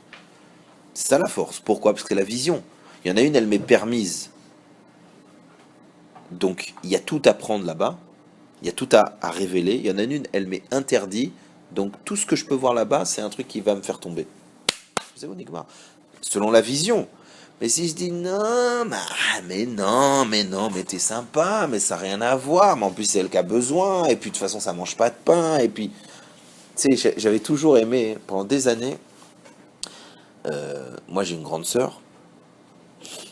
Et j'ai des tantes. Bon, en fait, je suis juif, quoi, donc j'ai de la famille, quoi, comme tout le monde. Et je me rappelle toujours, quand j'ai commencé à étudier, il y avait un truc qui avait écrit. C'est interdit de faire la bise aux femmes et des gestes et machin, etc. Et je me rappelle, dans le Shulchan Aruch, il y avait écrit, et même une vieille tante. Qu'est-ce qu'il leur arrivé au mec, tu vois c'est d'un coup, il dit, non, mais même une vieille femme, hein, qu'est-ce qu'il a? Et après, quand tu étudies, en fait, pas la halakha, tu étudies tout, pourquoi on en est arrivé à dire ça, laisse tomber. C'est parce que, alors je ne vais pas vous donner toute l'explication parce que c'est long, mais l'idée, ce qui était marrant, c'est la vision de la chose que tu as. Au début, tu dis, bon, ok, moi, je dis moi, ça peut être nous tous, mais je le prends en mon compte. Moi, je suis un espèce de singe amélioré. Mais je me connais, je suis super nerveux. D'accord? Donc, c'est vrai que quand je suis à la bar mitzvah et qu'il faut faire la bise à toutes les tantes et aux 50 cousines et au machin, j'en ai rien à faire, ça me gonfle. Mais alors, je fais le mec poli, mais dès que je peux me barrer et prendre un verre comme ça ou mettre un peu de chocolat pour qu'on m'évite, je suis au top. Mais quand maintenant il s'agit de la copine, ou du... ah, donc moi j'associe dans ma tête le fait que d'embrasser quelqu'un, c'est une question de désir. La Torah elle me dit oui, mais pas seulement. C'est toi qui as dit que c'est parce que tu crois que t'es un gros lion et que si t'embrasses une femme, tu vas te jeter sur elle. C'est toi qui as dit ça. Moi, je t'ai dit que tu peux pas le faire. Il y a, oui, un pan, une réalité que c'est à cause du désir. Il y a aussi une réalité que c'est à cause du rapprochement qui est pas bon. Je dis pourquoi? Ouais, elle a l'air contente. T'es contente quand je... Après que je l'ai vu, elle est souriée. T'es très même contente. Je l'ai pris comme ça pendant 2 heures. Je te jure, elle était bien. le rapprochement n'est pas bon. Et ainsi de suite. Il te donne 3, 4, 5, 6. Alors qu'est-ce que c'est ça? C'est la dimension de l'œil et du regard de la chose. Et c'est ça qu'il faut chercher. Comment tu peux dire, c'est ce que je dis, comment tu peux dire que c'est une mitzvah ou c'est une avéra, que c'est une bénédiction, c'est une bénédiction, si tu ne vas pas regarder et chercher réellement ce que tu dois voir là-bas? Je vous répète l'exemple du dentiste. Quand tu rentres chez le dentiste et que tu acceptes qu'un mec, il t'écarte la bouche comme une chèvre pendant 20 minutes avec des trucs en fer et des piqûres et machin, si tu n'avais pas la conscience, la vision réelle qu'il est en train de te mettre à pelle d'une racine, que si tu le fais pas maintenant, il faudra te racheter une tête, t'acceptes.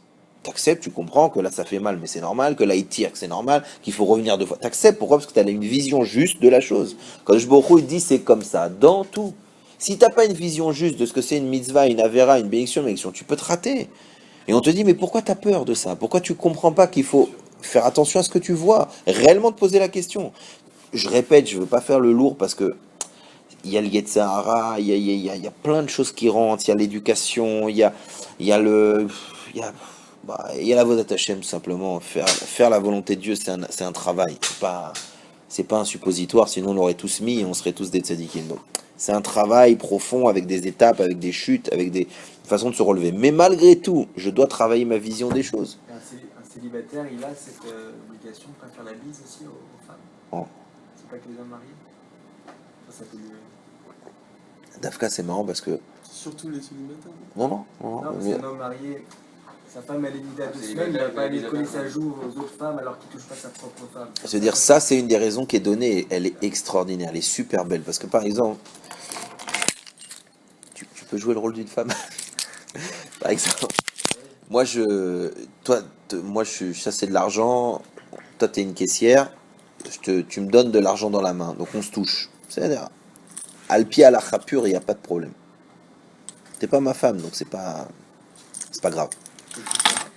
Ouais, c'est pas un rapprochement qui est grave. Ouais. Ouais. Non, ouais. Non, mais le méchané, on va dire, non, c'est clair, mais au niveau, je sais pas, à l'achat sec, mais non, on te l'interdit, mais je parle au niveau de la réflexion, quand tu vois dans la Gemara, ça serait permis. Ouais, tu pourrais le faire. Mais une des raisons qu'on dit pourquoi tu le fais pas, parce que quand tu es avec ta femme à toi, il y a un moment où elle est nida et un moment où elle n'est pas nida. Quand elle est nida, qu'elle est impure, tu peux pas lui donner. Imagine ce que c'est pour ta femme qui t'aime et qui comprend le rapprochement, de tout d'un coup te voir faire ça à une autre femme. Pour elle, c'est terrible. C'est terrible. C'est terrible. Pourquoi? Parce que, alors, évidemment, remets ça dans un contexte où toute la journée t'es dans les bras de 60 meufs et que tout le monde s'embrasse et qu'on sur les prénoms machin et que sur tous les textos de fin c'est je t'aime, on love, t'es beau, je t'adore. C'est sûr que ce que je dis ça paraît complètement ridicule. Tu dis que le pauvre garçon, tu sais, c'est un problème les religieux, ils ont du mal, faut les sortir, faut les aérer un peu, etc. C'est sûr, mais ça dépend de la vision de la chose. Ça dépend de la vision de la chose, ça dépend vraiment ce que tes yeux y voient, ce que tes yeux y voient pas. C'est sûr que ça paraît ridicule de se dire, franchement, le Dalai Lama, il a pas bu ce mec-là. Faut être sérieux, reprendre l'histoire qu'on a racontée. Donc qu'est-ce qu'il a le pauvre? 1 heure et demie pour bouffer une pomme, déjà lui il a un problème, bon, il a rien à foutre dans les montagnes, donc tant mieux. Donc heureusement, mais je veux dire, qu'est-ce qu'il raconte ce mec-là? En plus c'est un goy. Qu'est-ce qu'il raconte? Que je fais 1 heure et demie de méditation pour que quand je mange une pomme, elle me fait pas descendre de machin, etc. Et qui dit, toi le juif, quand je t'ai vu faire la bracha, en 1 seconde t'as fait ce travail-là. Mais de quoi il parle? Moi je le vois ça quand je fais la bracha, que la pomme elle se transforme. Non. Mais si j'avais vu, dans le sens j'avais intégré la volonté de Dieu, oui, il y a écrit que quand un juif fait une bracha sur un élément, il élève la chose. Ça veut dire que lui ne tombe pas au niveau de ce qu'il mange, parce qu'il est censé être au-dessus. Au contraire, il ne tombe pas, il va chercher cette chose-là, et grâce au fait qu'il ait mangé la chose, qu'il ait fait la bracha dans la chose, il élève la chose plus haut. Donc en fait, il ramène le monde à Dieu. Et le Dalai Lama, qui a travaillé sur la spiritualité, il te dit, ça c'est dur, hein. Moi c'est 1 heure pour une pomme. Et toi tes feuilles, je te dis, d'abord lui il y pète, alors que moi je peux faire ça en 2 secondes en disant, Baruch Ata Hashem, une fois sur 2, je me rappelle plus ce que je dis, je fais l'afsaka, t'es sûr de... Oui, t'es sûr. Bah oui, je suis sûr. Le problème, c'est que quand je il t'a dit, regarde, je te dis comment le monde fonctionne, mais après, t'as libre arbitre. Si tu dis non, Ah bon, c'est une fois j'ai raconté ça à ma fille, elle avait du mal à faire les brachot.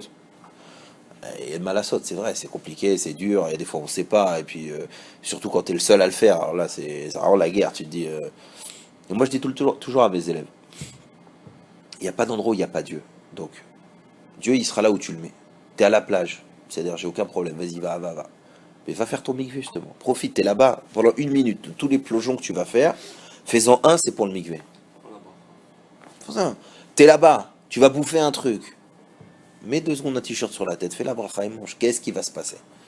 Alors après, les mecs ils disent Si c'est pas caché. oui, Et sans équipe, hein. tu peux le faire. Ouais, aussi. Mais Non, tu mais peux le ouais, faire. Ouais, c'est pas caché. De la Ouais, viande, on pas s'en fout. caché, par exemple. Non, faut que ce soit caché. Tu vas pas faire une bracha sur du cochon, mais. D'accord. Ouais, non, t'as raison. Non, attends, faut que ce soit Et caché. genre, le mec il achète une barquette de frites à la plage, il fait. Ouais, parce que le problème d'ouvrir Shabbat et tout, ça enlève pas le fruit de la bracha. En Mais réalité. Et les pérottes, machin, prélèvement et tout. Il fait quand même. Donc ça veut dire quoi? Ça veut dire, t'enlèves pas ce truc-là. Pourquoi tu te l'enlèves? Ma Inyan là-dedans. Ne veux pas que la vision des choses, elle va changer. Ta vision des choses, elle va changer. Ça, Et justement, ça fait pas un peu rigolo de. T'es à la plage en maillot de bain et tu manges une pomme et tu fais la bracha, les gens autour de toi ils vont dire attends, il y a des meufs qui sont à moitié.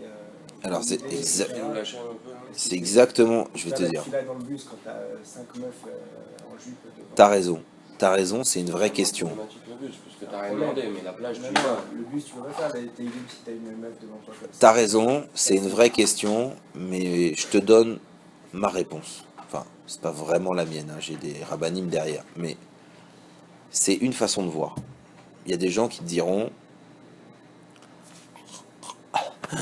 va au Guéhinom, c'est mieux. Je te dis clairement. Il y a des gens, ils te diront, ma pitom, quoi, une avéra avec une mitzvah, c'est quoi ce, comme tu dis, c'est quoi ce balagan là?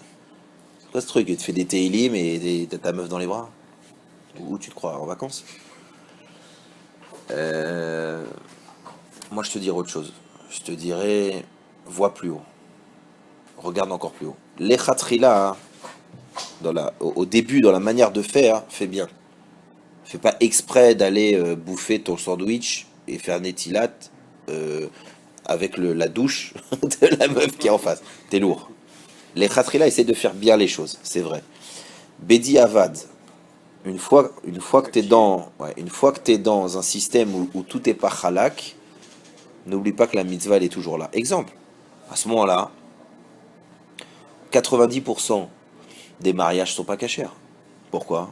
Tu connais toi des dîmes, des témoins de mariage qui n'ont pas joué, qui jouent pas, qui n'ont pas ci, qui n'ont pas ça. Moi en France, mon témoin de mariage, je savais même pas qu'il devait être Shomer Shabbat.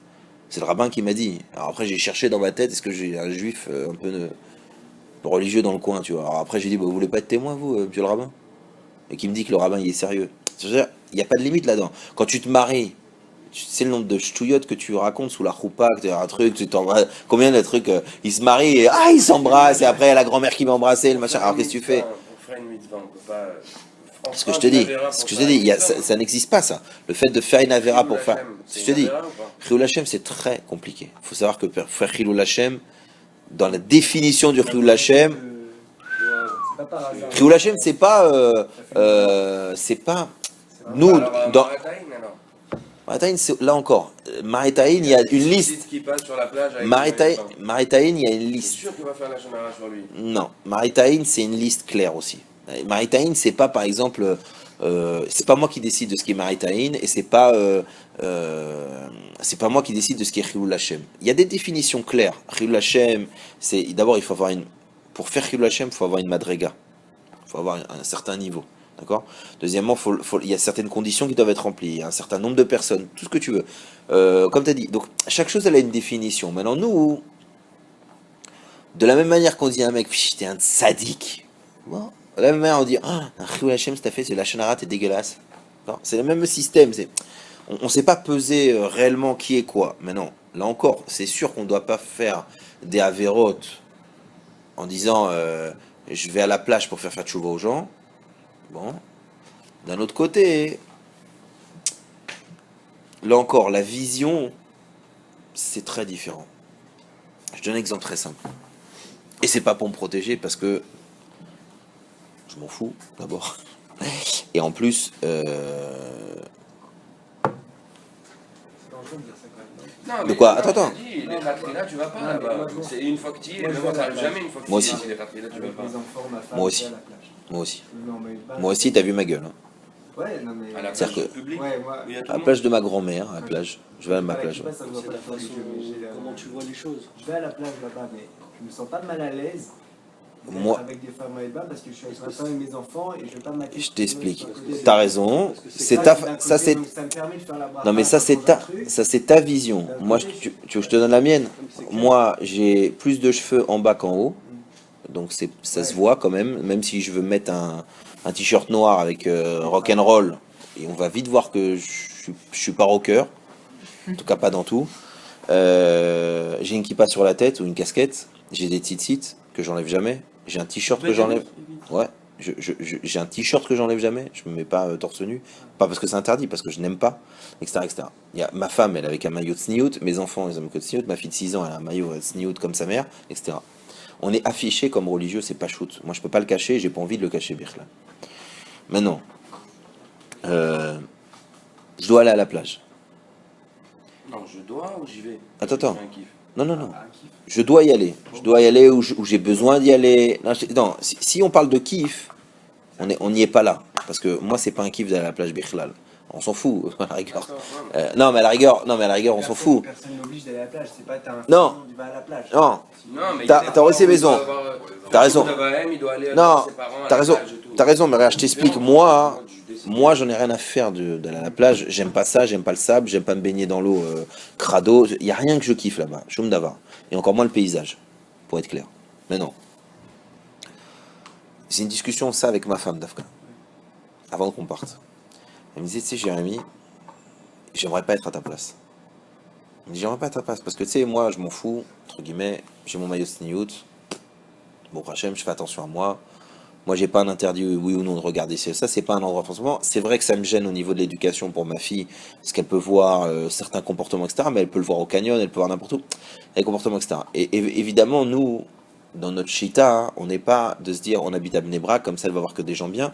Parce qu'on sait très bien qu'à Bnei-Brak, elle regardera aussi ce qu'il faut de mal. Le mal à saute, c'est dans la nature humaine. Et là-bas, il y a aussi beaucoup de mal avec des barbes. Donc, je vais pas faire le lourd, mais on a compris que c'est pas ça le jeu.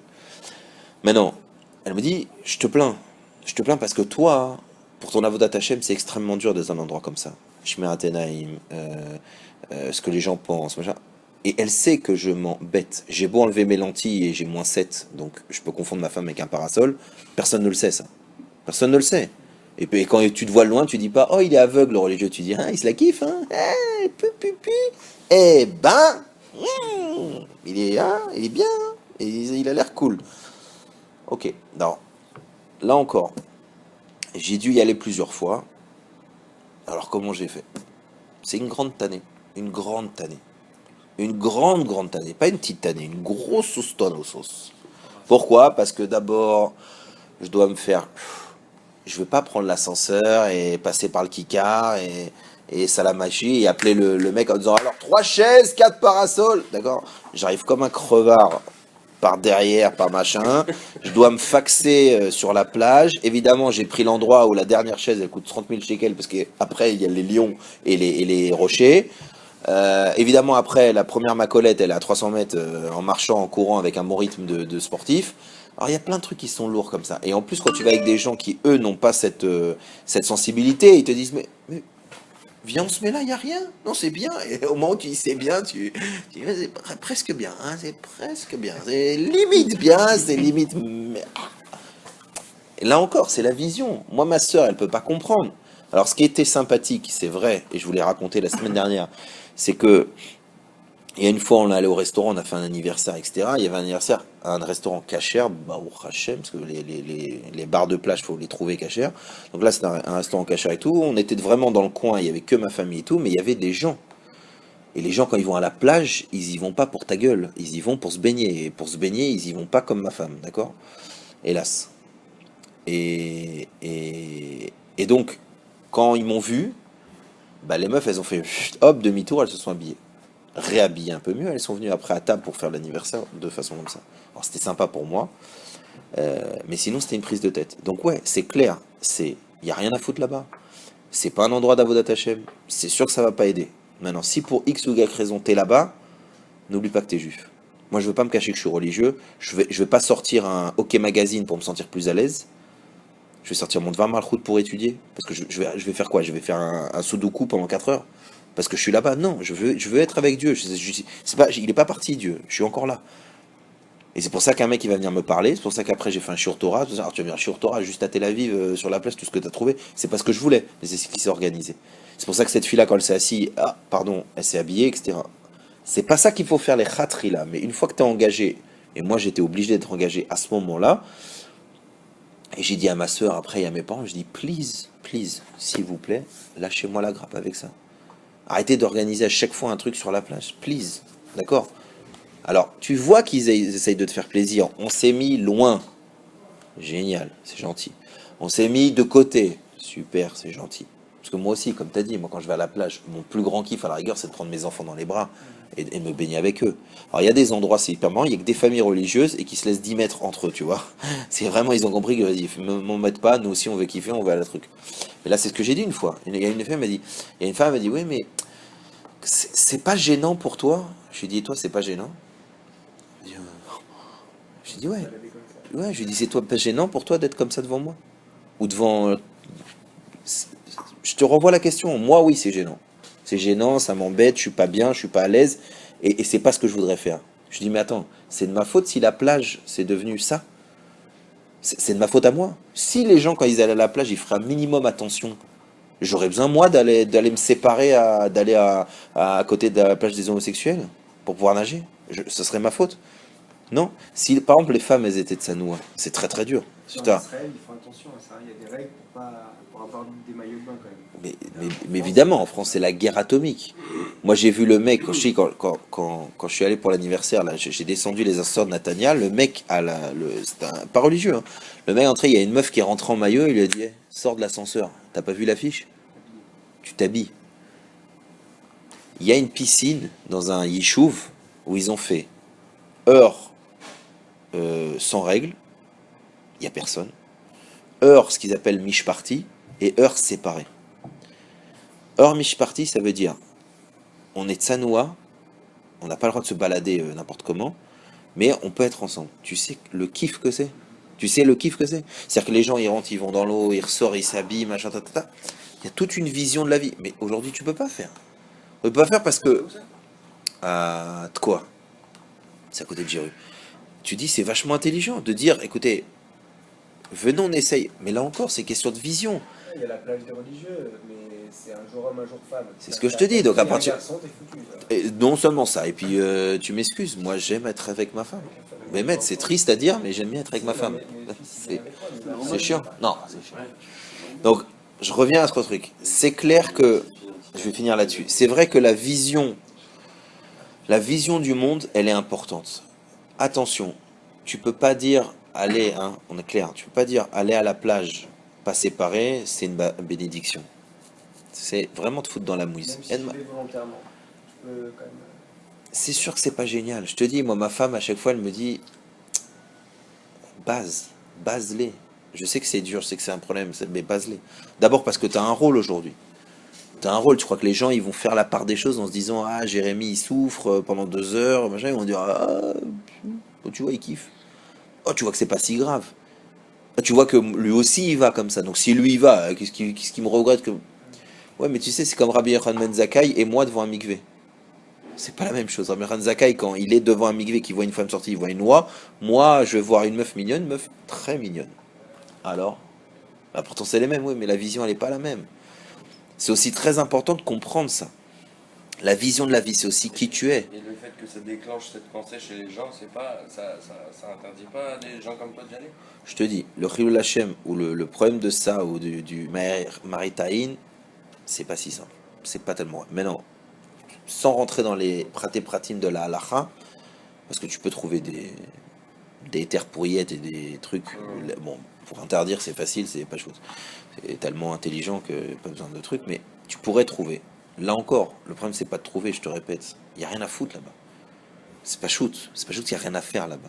Et moi je le sais. C'est pas que je me fais un kiff ou c'est pas que je me dis, non, c'est pas shoot. Si Baruch Hashem, de plus en plus, mon temps de plage, il devient de plus en plus minimum parce que ça rentre de plus en plus dans les choses, dans les gens, dans le rythme que je peux pas et que je veux pas. Parce que c'est heureux, aussi dit, même la manière d'aller.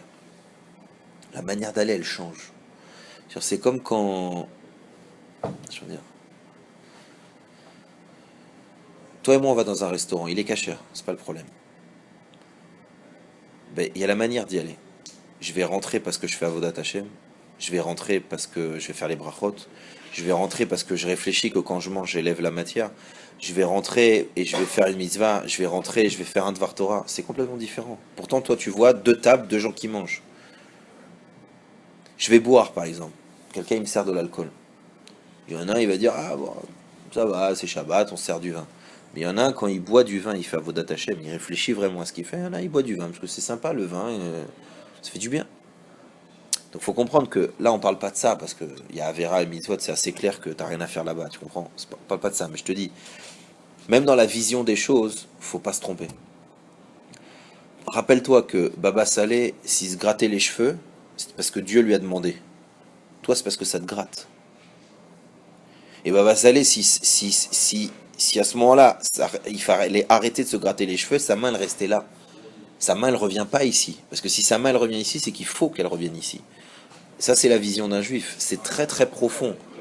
T'es maître de ta vision à toi. Oui, mais t'as pas la mienne. C'est-à-dire que, par exemple, moi, je vais voir ce juif qui est en train de bouffer à Kippour, je vais dire c'est un rachat, gamour. Je vais pas être Rabbi Yitzhak de Berdichov et dire regarde comme il ment pas. Je vais pas réussir à voir ça. Je vais pas réussir à voir cette chose-là. Pourquoi? Parce que j'ai pas le niveau. J'ai pas le niveau. J'ai pas travaillé sur moi. Rabbi Yochanan ben Zakkai, quand il te dit je vois des canards, t'as bien compris que c'est pas des canards qui passent, c'est vraiment une femme qui passe. Mais il est arrivé à un travail sur lui tellement profond que le niveau que toi t'appelles femme, désir, corps, lui il appelle ça canard. Canard. Et franchement, un canard c'est joli, mais je me vois pas courir après. Ça veut dire que quoi? Ça veut dire que dans la vision de la Torah, il faut savoir qu'il y a des niveaux. Il y a des niveaux. Il y a des niveaux.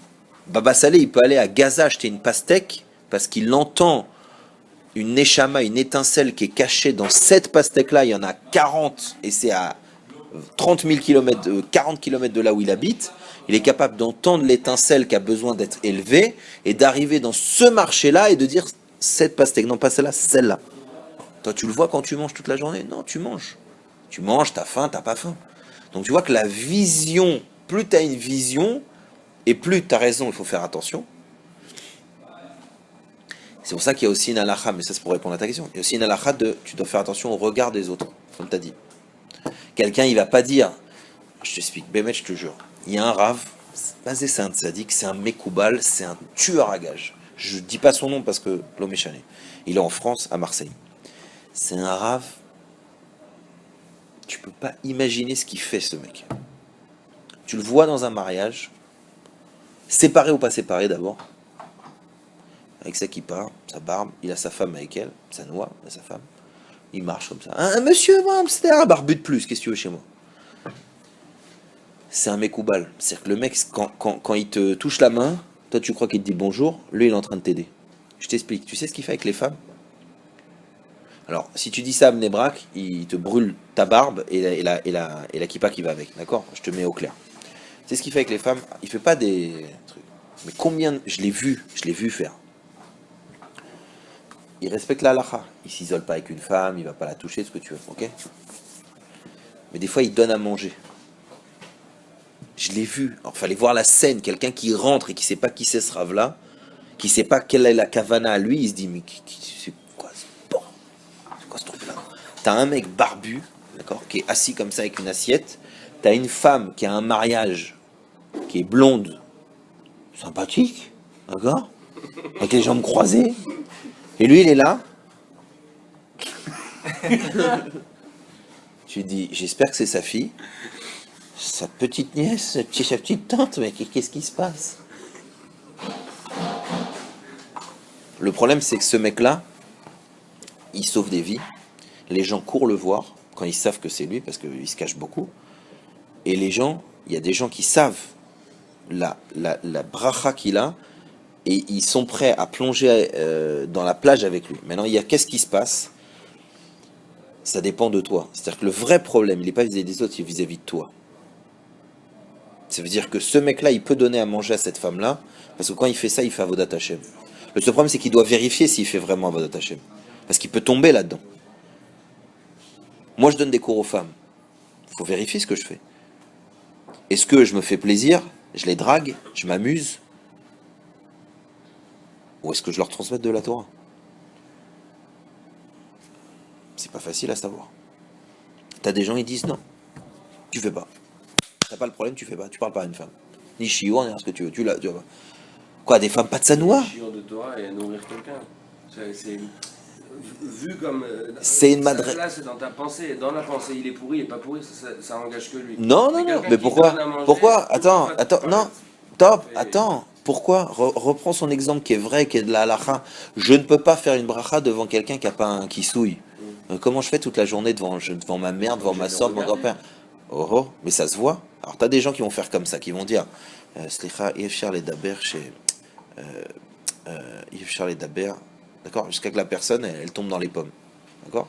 T'as des gens qui vont passer un repas entier avec 20. Moi j'ai fait des shabrachot chez des gens qui étaient, quand je dis pas religieux, c'est-à-dire que c'est pas religieux, c'était en plus un peu Rio de Janeiro, tu vois, parce qu'il y a pas religieux et il y a Rio de Janeiro, c'était plus Rio de Janeiro, d'accord.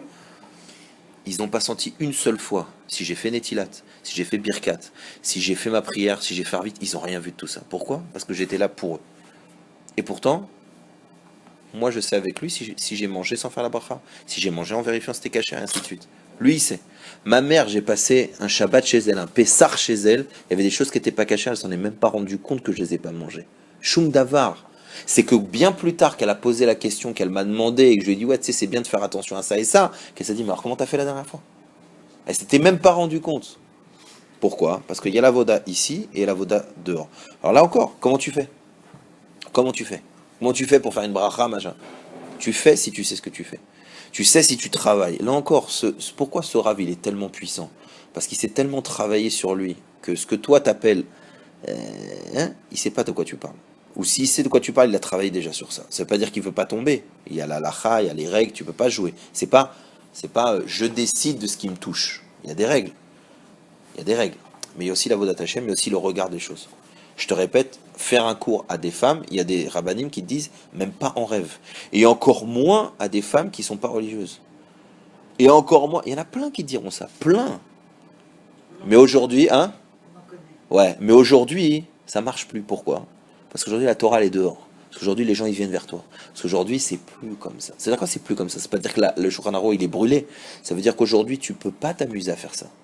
C'est-à-dire quoi, tu peux pas t'amuser? C'est-à-dire que tu dois être à la madriga, tu dois travailler, tu dois faire ton avodat Hashem de manière à pouvoir rester 1 heure avec une femme qui est pas de sa noix et l'aider. Et l'attacher à Dieu. Et lui faire du bien et sortir propre. Ça, c'est ton avodat maintenant. C'est pour ça que les Tanaïm, ils disaient laisse-moi tranquille, laisse-moi dans ma grotte, qu'est-ce que tu veux me faire un truc pareil, moi? Qu'est-ce que tu veux? Ouais. Sur ça, oui, bien sûr. Pas shoot, sur ça, bien sûr. Toi, Baba Salé, c'est un sadique gamour. Mais Baba Salé, il a vécu comme toi et moi. Il s'est retrouvé une fois à passer truc, Baba Salé, où un de ses fils, il est passé à un aéroport, il avait une pub de Elseve L'Oréal, il a perdu 7 ans de sa vie. T'imagines, si nous on perd 7 ans de notre vie à chaque fois qu'on voit une pub L'Oréal, on sera à moins, un minus de moins 4000 AR d'années. Sans compter les choses qu'on a voulu voir et qui n'étaient pas de sanoua. Je parle pas de... Oh, pardon, excusez-moi. D'accord? Alors comment ça marche? Ça marche que c'est la vision des choses. Il y a la halakha, moi je te parle d'un autre niveau. La vision des choses, la vision dont tu vas calquer, la vision dont tu vas mettre tes yeux, la vision... Ça c'est extrêmement important. Il faut savoir que c'est la clé. Je suis avec une femme qui n'est pas encore tout à fait religieuse, je peux avoir la vision que c'est grâce à ça qu'on va grimper ensemble dans la Torah, où je peux te dire, elle comprend rien, moi je suis un grand sadique. C'est une vision complètement différente. Je vais voir un juif qui ne fait pas des mitzvot, je peux dire, et Bal Tshuva, possible. Quand le rabbi il dit à ce mec, ce juif, en disant t'es marié, enfin t'es avec une goya, le fait que tu vas la repousser, ça va faire un ta'anoug à Dieu que je sais pas faire. Je crois que c'est un trick pour l'encourager, c'est vrai. Mais on peut pas comprendre cette vision. Pourquoi? Parce que nous on est en guerre avec nous-mêmes. Comment accepter? Moi je te dis, tu sais combien de fois j'ai dit, mais ce mec-là il va gagner son olam-haba en une seconde. Mais moi ça me dérange pas de dire ça, à la différence des gens. Parce que moi je suis pas rabbin pour me faire plaisir. Je suis rabbin parce que j'ai peur, j'aime Dieu, tout ce que tu veux, j'essaye en tout cas. Mais moi j'en ai rien à foutre qu'un mec il ait fait toute sa vie pique-pendre et que Dieu lui donne son olam-haba en une seconde parce qu'il va sauter dans le feu pour une grand-mère. J'en ai rien à foutre. Sarah mon fils, Sarah mon frère, tant mieux pour toi. Le seul problème, c'est que tu as vécu dans ce monde sans Dieu et ça c'est le plus triste. Ça me fait de la peine, ça m'angoisse. Ça c'est chaval. Mais que tu ton olam-haba, ton Gan Eden en 20 secondes et que moi j'ai mis 20 ans, c'est mon problème et c'est ton problème. C'est lui le patron, c'est pas moi. C'est pas moi qui dirige les cartes. Ça m'intéresse pas de savoir ça. Moi ce qui m'intéresse, c'est que dans ce olam hazé, ta vision du monde, elle soit avec Dieu. Parce que c'est vrai. Ça c'est mon rôle. Et avec une personne qui fait pas Shabbat, c'est de lui dire, c'est important de mettre les tefilines. Avec une personne qui met les tefilines, c'est de lui dire, c'est important de faire Shabbat. Chacun de rapprocher. D'aimer la personne avant tout d'abord. D'aimer la personne tellement profondément, de savoir que c'est un juif. Et qu'après le moment où tu ouvres ta bouche sur un juif, t'es déjà dans un domaine que tu peux pas comprendre. Faut remettre la vision des choses. Un seul juif, c'est un monde. Un seul, le pire des pires, c'est un monde entier. Maaseh Bereshit, c'est un juif. Comment comprendre ça? Faut travailler. Pourquoi ce tzaddik qui se met en danger à donner et à manger à une femme devant tout le monde? Parce qu'il pense pas à lui, il pense à elle. À ce moment-là, il pense pas à lui, mais ça fait longtemps qu'il pense pas à lui. Parce que lui, il va à un mariage pour voir les gens, pour faire ça va, tu vas bien, ça va.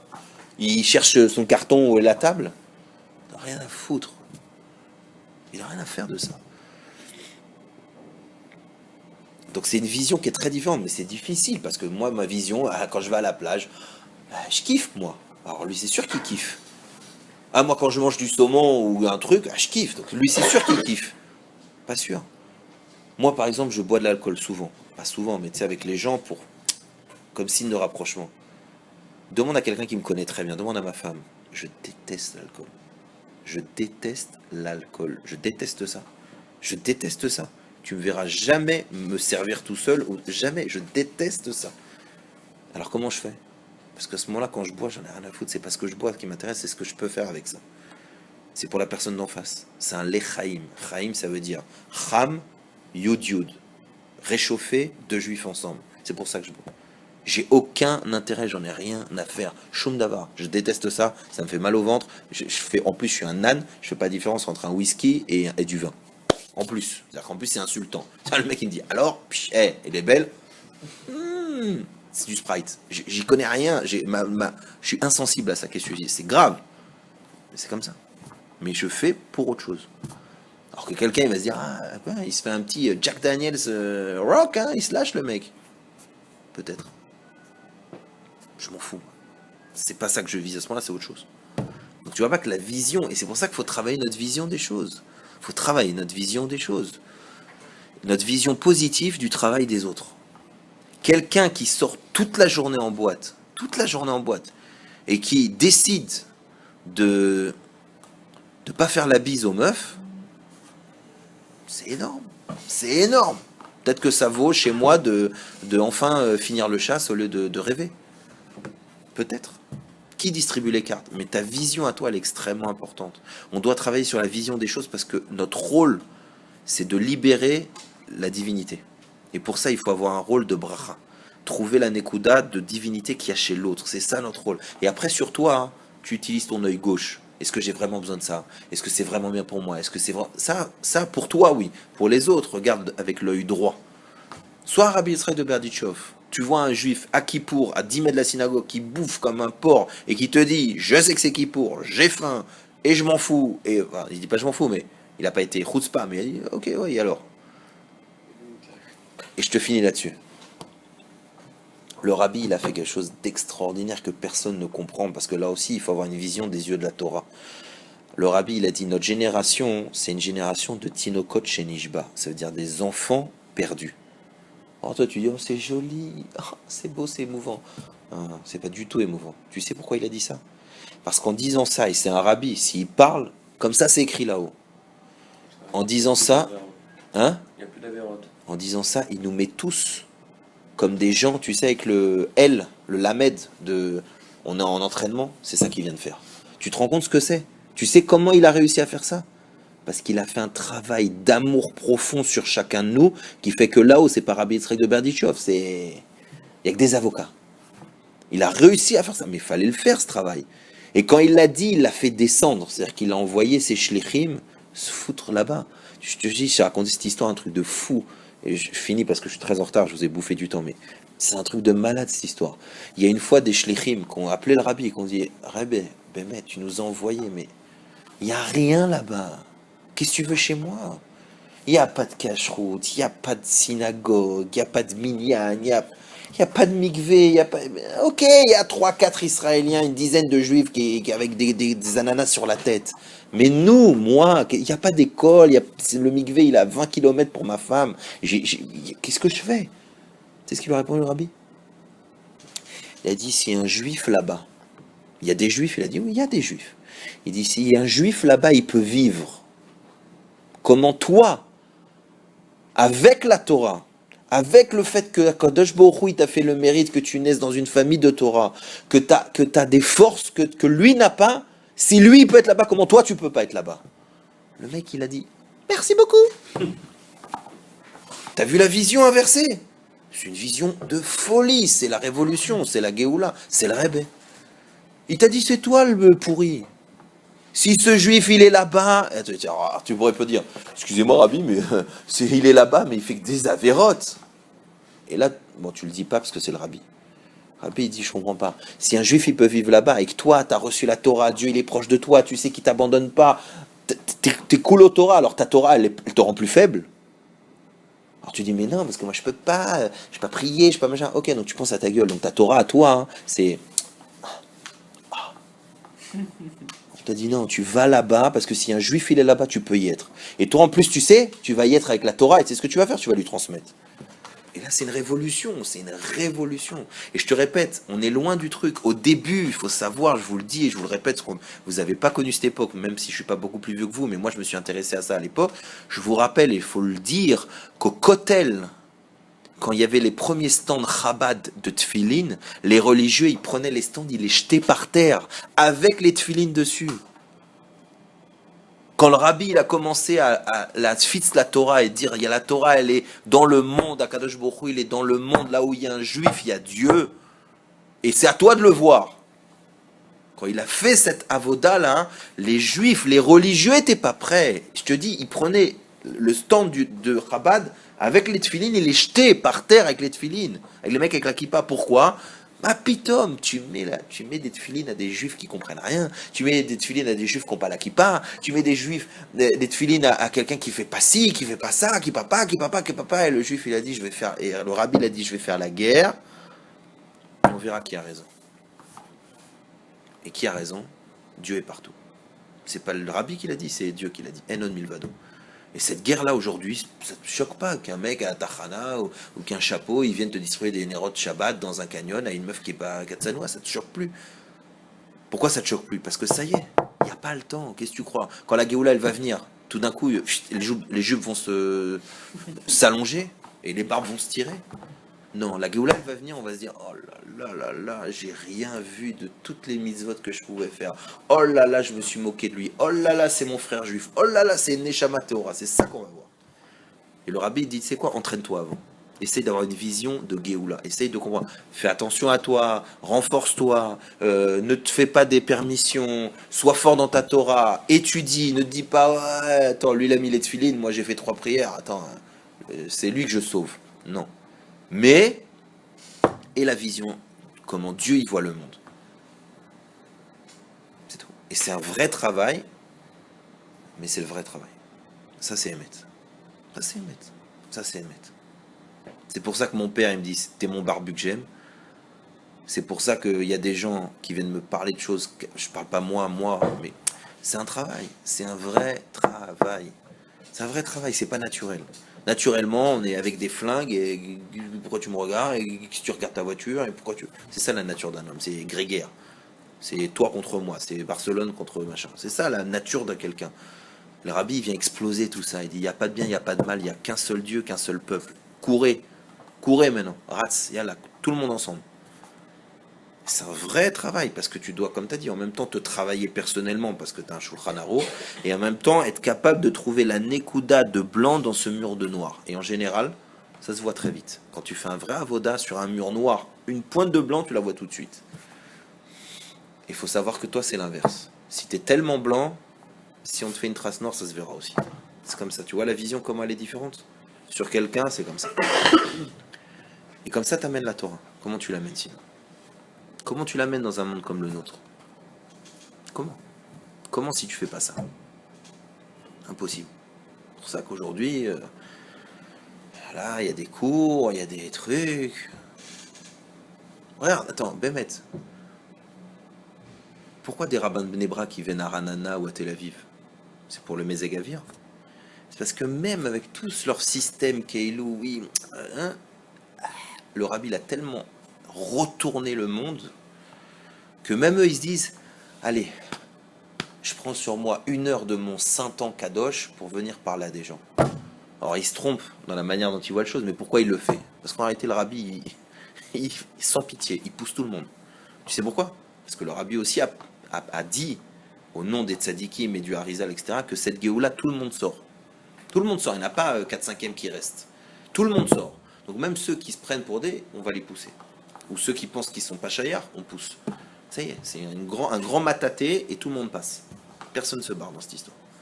Donc c'est une vraie guerre, Bezrat Hashem, qu'on ait une bonne vision des choses positives, avec plein de mitzvot, et pas la plage.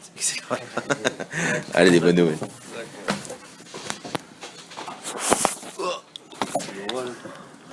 Ouais, je le mets là dans le...